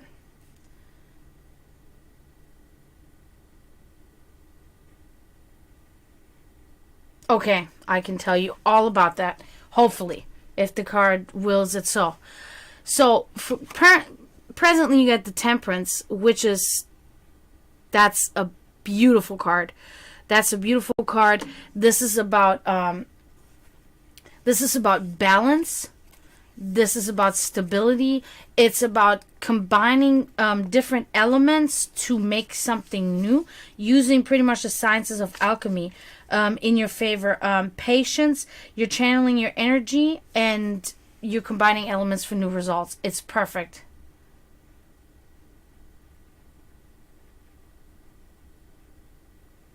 Okay, thank you, Promethean. I appreciate it. I hope you can find it, Pixel Angel, and if you do, I appreciate you to the heavens and back. You have no clue. I am really struggling financially right now, really bad. My cat was just really sick, and I had to spend like almost $1,000 on her for she had kidney failure, and then my transportation to work broke, so I had to invest in that. And I want to take a vacation this year for 1 week in July, and I had to cancel it because of all of this stuff. So, but enough of that. But, you know, I'm just saying, like, anything helps at this moment right now. And I do work, you know, it's not like I don't work. And I work and I do this and I try to sell my art. I try to do everything. But it's hard. It's tricky. But anyway, you're in a really good place right now, Queen, presently. It seems like mentally good, okay? So let's move on. What happened in your past? This is like a reoccurring thing today. So that's the Four of Pentacles. So in the past, you had material delays, okay? Look at this here. You had material delays and hardships in business affairs, okay? So there was something not going right when it comes to you financially in the past, and it was pretty drastic. That's why it's here in your cards. So yeah, that was something that was going on, but it was in the past, and it seems like you're in a very much better place now. Okay, so that's good. So let's move on. What is your subconscious doing? Okay, how's it influencing you? How's it working? Ugh. So it's the Queen of Swords inverted. So there's something not so ideal going on there. So let me see. I haven't had her in a minute. So yeah. So there's something cruel and deceitful and bad-tempered in your subconscious. Okay. It could be a person is influencing you to make you feel this way, or something that's occurring to you is in your subconscious. There is a struggle going on, maybe of something that happened in the past that is still lingering. So your subconscious is still carrying a heavy burden, but your life presently it's okay. So the subconscious carries things traumatic events with us for a long time, you know. So it's no surprise, you know. Especially the worse they are, the longer they'll stick around, you know. So that's something going on in your subconscious. Your hidden or your secret wishes and desires. Let's check those out. Oh, whoa, okay. That's the King of Swords inverted. Okay, so you get the Queen of Swords inverted and the King of Swords inverted. That's a little bit concerning. So there's something about brutality, unfair judge, and selfishness. Okay, so seemingly there was an occurrence of somebody that was treating you in that sense. It was selfish, it was unfairness, and you really are trying to forget about that. Your really deepest desire is to get over this thought. And I think these two cards are closely combined concerning the same problem that happened to you there, or is happening to you, still kind of currently spilling over in your present. And that's something you really wish to be able to push to the side and get rid of, okay? Your hidden forces. Let's check on that. Judgment. There we go. Look at that. Okay, so you have a strong force. It's hidden as of right now, but it's coming. And this force is judgment. It's somebody will be taking accountability. There will be awakenings and there will be new beginnings, okay? This is happening. This is a strong force that will show itself, or that is showing itself currently already in some way, okay? And that's going to be the force that will drive it all, seemingly. Okay, so that's really good. I'm glad we found that. But let's look at the events yet to come. Definitely future events. What can we find there? Okay. Seven of Cups inverted. In the future, you're going to be a person that's going to be living entirely in reality, right? You're going to be looking at hard facts, and you're not going to be a little daydreamer. You're not going to be just living fantasies. You're going to be really in the reality, and you're going to be a person of realism, okay? That's really good. You're going to have your both feet on the ground. Perfect. Wonderful. Let's look at your environment. How is that affecting you? What goes on there? Yes, Ace of Wands. Look at that. Wonderful. Your environment is influencing you, or screaming, or whatever. Something in your direct environment is responsible for new life, new beginnings, channeling your energy. That's a huge thing. You're going to be channeling your energy. That's a really good, that's the paper that I can't lose that one again. I mean, I can. It's not that big of a deal, but I like to, look at my stuff to make sure that I say the right things. Because, so creativity, passionate love, birth, new life, potential, good things about to begin. That's in your environment. That's awesome. These are really good cards to have. This one, it's seemingly good. Okay, there's really strong positive things. There's a little bit of a bad past there lingering, but it's okay. We're progressing into positive. Your people, how are your people around you making you feel? How are your parents, your family, your friends, loved ones, whatever? Okay. So that's the Five of Cups inverted. So inverted in this scenario is a good thing, because it's not always bad. Oftentimes it's good. And it means new relationships, okay? It means new relationships. It means return of a past friend. That's what I always like about this part. Because you're like, or about this card specifically, because it's like, oh, cool. Somebody from the past is going to return, and it's going to be good. So that's really good. I'm glad you have that. So, yeah, new relationships, return of a friend from the past. Very good. That's positive. Environment and people around you positive. This is a really positive reading so far, all in all. I'm happy about that. Spirituality, what can we expect there? What's it looking like? We're still on a good path. Yes. Knight of Cups, look at him. metamorphosis. It's about changing, okay? It's about changing into something really good. It's a romantic, someone who offers new ideas to a situation, an offer of opportunity, okay?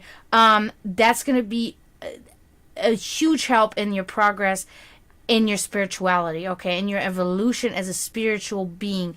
Somebody will be guiding you, and they will be guiding you properly, and they will be guiding you in the right direction. So, or they already are. I keep saying will, even so this is present time. So this is good. You're in a good spiritual place. We're gonna look at M and how can we make this relationship healthy, or stay healthy, or get better, or whatever it is. We're gonna look at it right now. Ooh, okay. Okay. So you got the Ace of Pentacles inverted. So seemingly there's a rough patch. That's the first thing that comes to mind. There's a rough patch, and unfortunate abrupt changes, loss of love, and stagnation. Because of that word, particularly the stagnation, my thing is the loss of love is not really like in a sense a loss of love, but it's more like it's dormant right now. You cannot really know it. You cannot feel like it's not being excreted by neither one of you. You're not really working on it. That's what you need to do. There's a stagnation. You need to get in it, and you need to get it better. Okay, you need to make it better. What you can do is, always just consider what is your partner into. What does he or she like, right? Is there something that they do that they would like you to be involved in, but you're not involved in? Try to get involved, try to do something nice for them.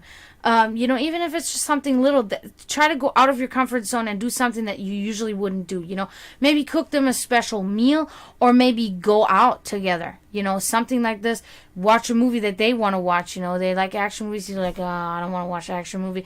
For once, say, you know what? Let's watch that action movie. I'm going to do it for you. I'm going to push myself through there, and we're going to watch it. It always is good to do something nice and be how do you say, like selfless. Be selfless, for your partner. It'll help. So that's your final outcome. That's what I see there. I hope that helped you a little bit, Queen. I hope this was good, and I hope you gained some knowledge out of this and some insight. And yeah, I wish you really good luck, and I hope everything will work out with your partner, and I hope things can be kind of rejuvenated, because that's really what it is all about. Try to rejuvenate something a little bit, try something new, whatever, in whatever aspect, something new can help that. Go for a walk, go somewhere that you guys never go to, do something you guys never do, climb on your roof and watch the stars for a night or something, I don't know, stuff like that. It can really make a difference. Sometimes you have to be forced towards your own luck, right? Sometimes you got to force yourself to do something to experience the feeling of euphoria and luck. That occurs to me all the time, and that's a part of laziness. I'm not gonna lie, on my part it's part of laziness, and once I overcome that and then I do the thing, I feel great. Then I feel very well, and then I say, oh, I'm so glad I did that. You know what I mean? So it's big. So last one of the night, start training. That's it. I should again. Oh, fuck. When I read your name, I feel guilty. Training. You made me feel guilty. That's not good, okay? No, it's true, man. I was an athlete for 10 years of my life, and I regret that I couldn't be that. But that's one of my only regrets in my life. But it's also not my fault, so I couldn't really do anything about it, So, if you're still there, training. Oh, you are? Okay, good. So I would say, okay, I'm leaving. Sorry.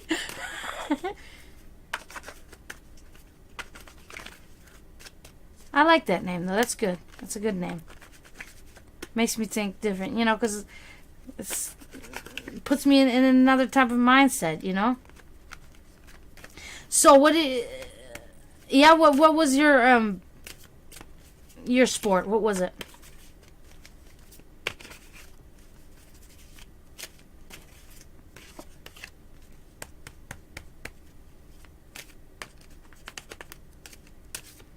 First thing coming to mind is football. Was it that? Watch. You can say ballerina or something.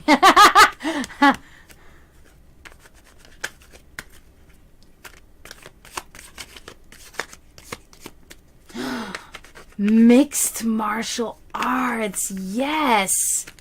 Love it. That is something that I've always wanted to. You know, really, I've always been interested in Kung Fu. Like the Shaolin monk. The real discipline. You never took it seriously? Why? You should have. You know, I live with a martial artist, a professional martial artist. He's a what is he? A second dan samurai in martial arts. He takes it very seriously. He's of Japanese heritage as well, so it's very serious to him.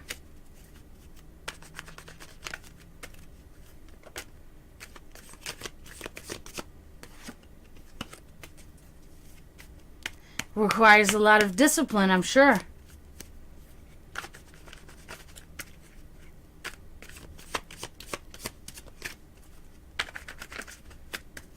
Float like a butterfly, sting like a bee.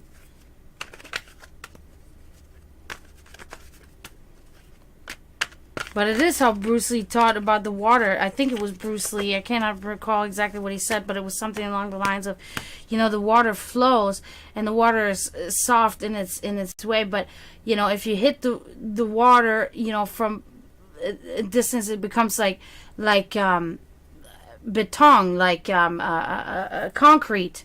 You know, so that's how he. You know, that's how you control this type of thing. You have to have the understanding of how dangerous this can be. Oh yeah, injuries, yeah. Yeah, of course, over time, these type of things. Oh yeah. That's cool though. That's cool. So, what did you want to know about specifically? You said it earlier. I'm sorry, it's too far up now. I can't scroll.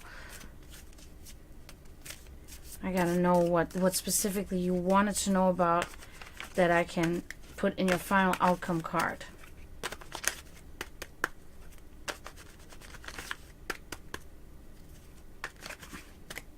Oh, career. Okay.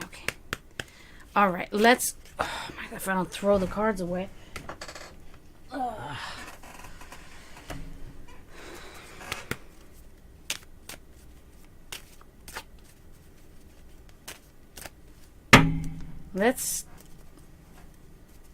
Okay. Hopefully I can get an answer for you.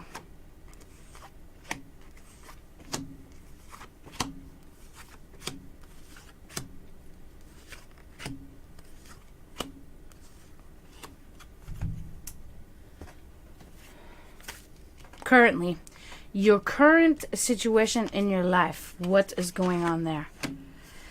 Okay, so it looks like there's some financial discrepancies. Okay, this fucking stuff. So you got the Four of Pentacles here. Oh, thank you, Alicia. Thank you. I appreciate you. Really, I really appreciate you so much. Thank you. So we got the Four of Pentacles inverted. Okay, yeah. So it looks like there's material delays and hardships in business affairs. Okay, so that's something that's going on with you right now. Maybe the reason why you're asking whether you should stay or go. So yeah, that's pretty self-explanatory. That's going on with you currently in your life. Wow. Now, in the past, on the other hand, here's the Temperance. In the past, on the other hand, there was stability, there was patience, there was bringing together elements for new results, and it was good. Like your past was really good. There was something really good and stabilizing, if you will, in your past. And yeah, that's whatever that was. You need to get back to it. Could have been the martial arts, I don't know, but yeah, you were channeling your energy and everything else that I already said. So that was really good. Your past was enlightening in a way. You know, it was good. So we're going to look at your subconscious here. Okay, we're going to see what we can see there. Okay, just aligns again, you know. It's the Ace of Pentacles inverted. So, it's like a false happiness, like a sadness in life. Kind of resonates with how you were seemingly earlier about the you know, past as an athlete, in spite of material gain, and you're kind of squandering wealth. Okay, so that just aligns with this here. So subconsciously you're a little bit on the depresso espresso, as somebody else put it so poetically earlier. But yeah, so your subconscious is not in a good place. You're a little bit struggling there right now. So hopefully we can, as we move on, we can find maybe a way out of this. You know, maybe find a solution, figure out what can be helped. So what are your secret wishes and desires? What can we see there? Queen of Swords inverted. So you don't want to be lonely anymore. That's a huge thing. You feel lonely. Doesn't mean that you are, but you feel this way. There is like cruel and deceitful and bad-tempered. Okay, that's I think that's something that's happening with you. You are acting a little bit cruel and bad-tempered, and you want to change yourself around. You don't want to act like that anymore. Your deepest wish and desire is that you don't have this problem anymore. That you don't have, you know, this temper and stuff like that. So I think that's what you deeply desiring, and you're having a hard time. You're struggling to get there. Okay, that's what I think I'm seeing. What are your hidden forces? Let's explore those and see what goes on. Oh, yes. This is wonderful for you, especially as a former martial artist. The Fool. Your strength, your force behind you that is driving you is something of new beginnings, okay? New discoveries, the beginning of a journey, okay? Innocent or young person, folly, acting without thought, potential. Okay? So, moving forward, there is something good. There's a force that is not yet for you visible, or you know, you cannot see it or hear it or anything yet. You cannot know about it, but it's there. There's a huge potential, and that is the driving force. Okay, that will be a huge factor. Okay, especially, you know, we got the hidden force. We're coming right there to the future now, of events to come. Okay, so let's look at that. What can we see? Good. Okay, this is a good card. This is the Four of Swords. So understandingly, there is let's see the Four of Swords here. So re-energizing oneself, rest, retreat, exile, inverted thought. Okay, so in the future, that's what you're going to be doing. You're going to be a little bit to yourself. You're going to re-energize. You're going to take a break, and you're going to take a breather, and you're going to rest. And then you're going to come out of there re-energized, okay? And with new, you know, renewed strength. So there will be a time of rest. Okay. Yeah. That can align. So that's really good.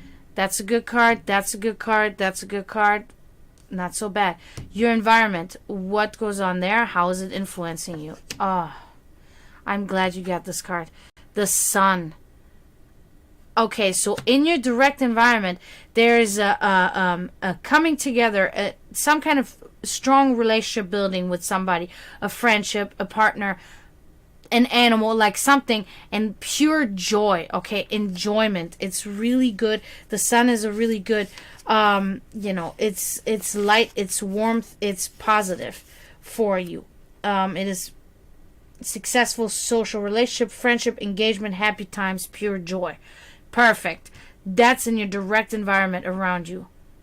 Perfect. Love it. Now let's look at the people. How are people influencing you?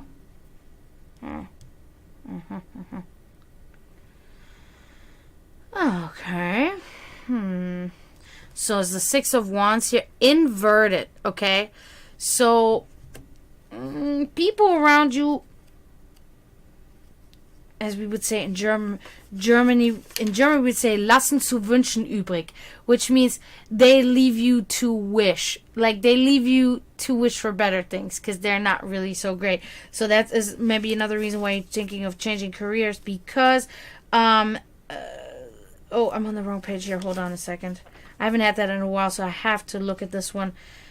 Yeah, okay, so there's a delay, there's an unfulfilling results of efforts, failure to adapt to situations, okay? So that's something that's directly people around you.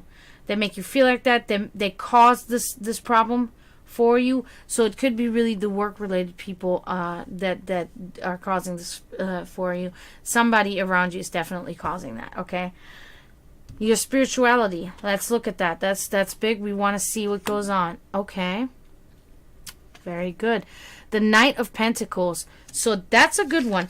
This seemingly, I haven't had that one in a while. So yeah. Okay. So it aligns. It aligns. Former martial artist. You meditate. All of these things. Persistent, methodical, mundane, ritualistic. So your spirituality is pretty much right in its place where it belongs, okay? It is right in the perfect place where it should be. That's my interpretation on where I put this card and what is the meaning of this card. So spiritually, you are doing good, okay? Keep it up, whatever you're doing there. Now, let's look at your final outcome, your career. Oh, yeah. The Three of Swords. So, looking at your career, there's a heartbreak, okay? There's a separation. There's a stormy relationship, which that's, kind of obvious. Longing for an absent love. So, my conclusion to your question is change. Go. That's my conclusion here, because it seems that there's really bad problems, and there's a heartbreak, and the relationship is stormy there. Okay, this card was about your career, because you were wondering whether you should go or you should stay, and you said you wanted to know about your career. So this is not directly related to your divorce. Yeah. So I mean it can be, because if you say it is, it is, whatever, but it is for your career. You have this going on here too. That's another reason why it makes me think it's your career, because there's somebody around you in your current environment close to you that's causing you trouble. And because this also says stormy relationship and longing for an absent love, I interpret that as in stormy problems at your current career and longing for something that you can love better, that you can like better, that you can enjoy better. So that's my, but I mean, we can place it to the divorce too, So yeah, that pretty much concludes you here, training. I hope that made some sense, and I hope you can resonate with that, and I hope that helped you a little bit. Got some insight on some stuff, maybe some solutions, if you will. You're welcome anytime.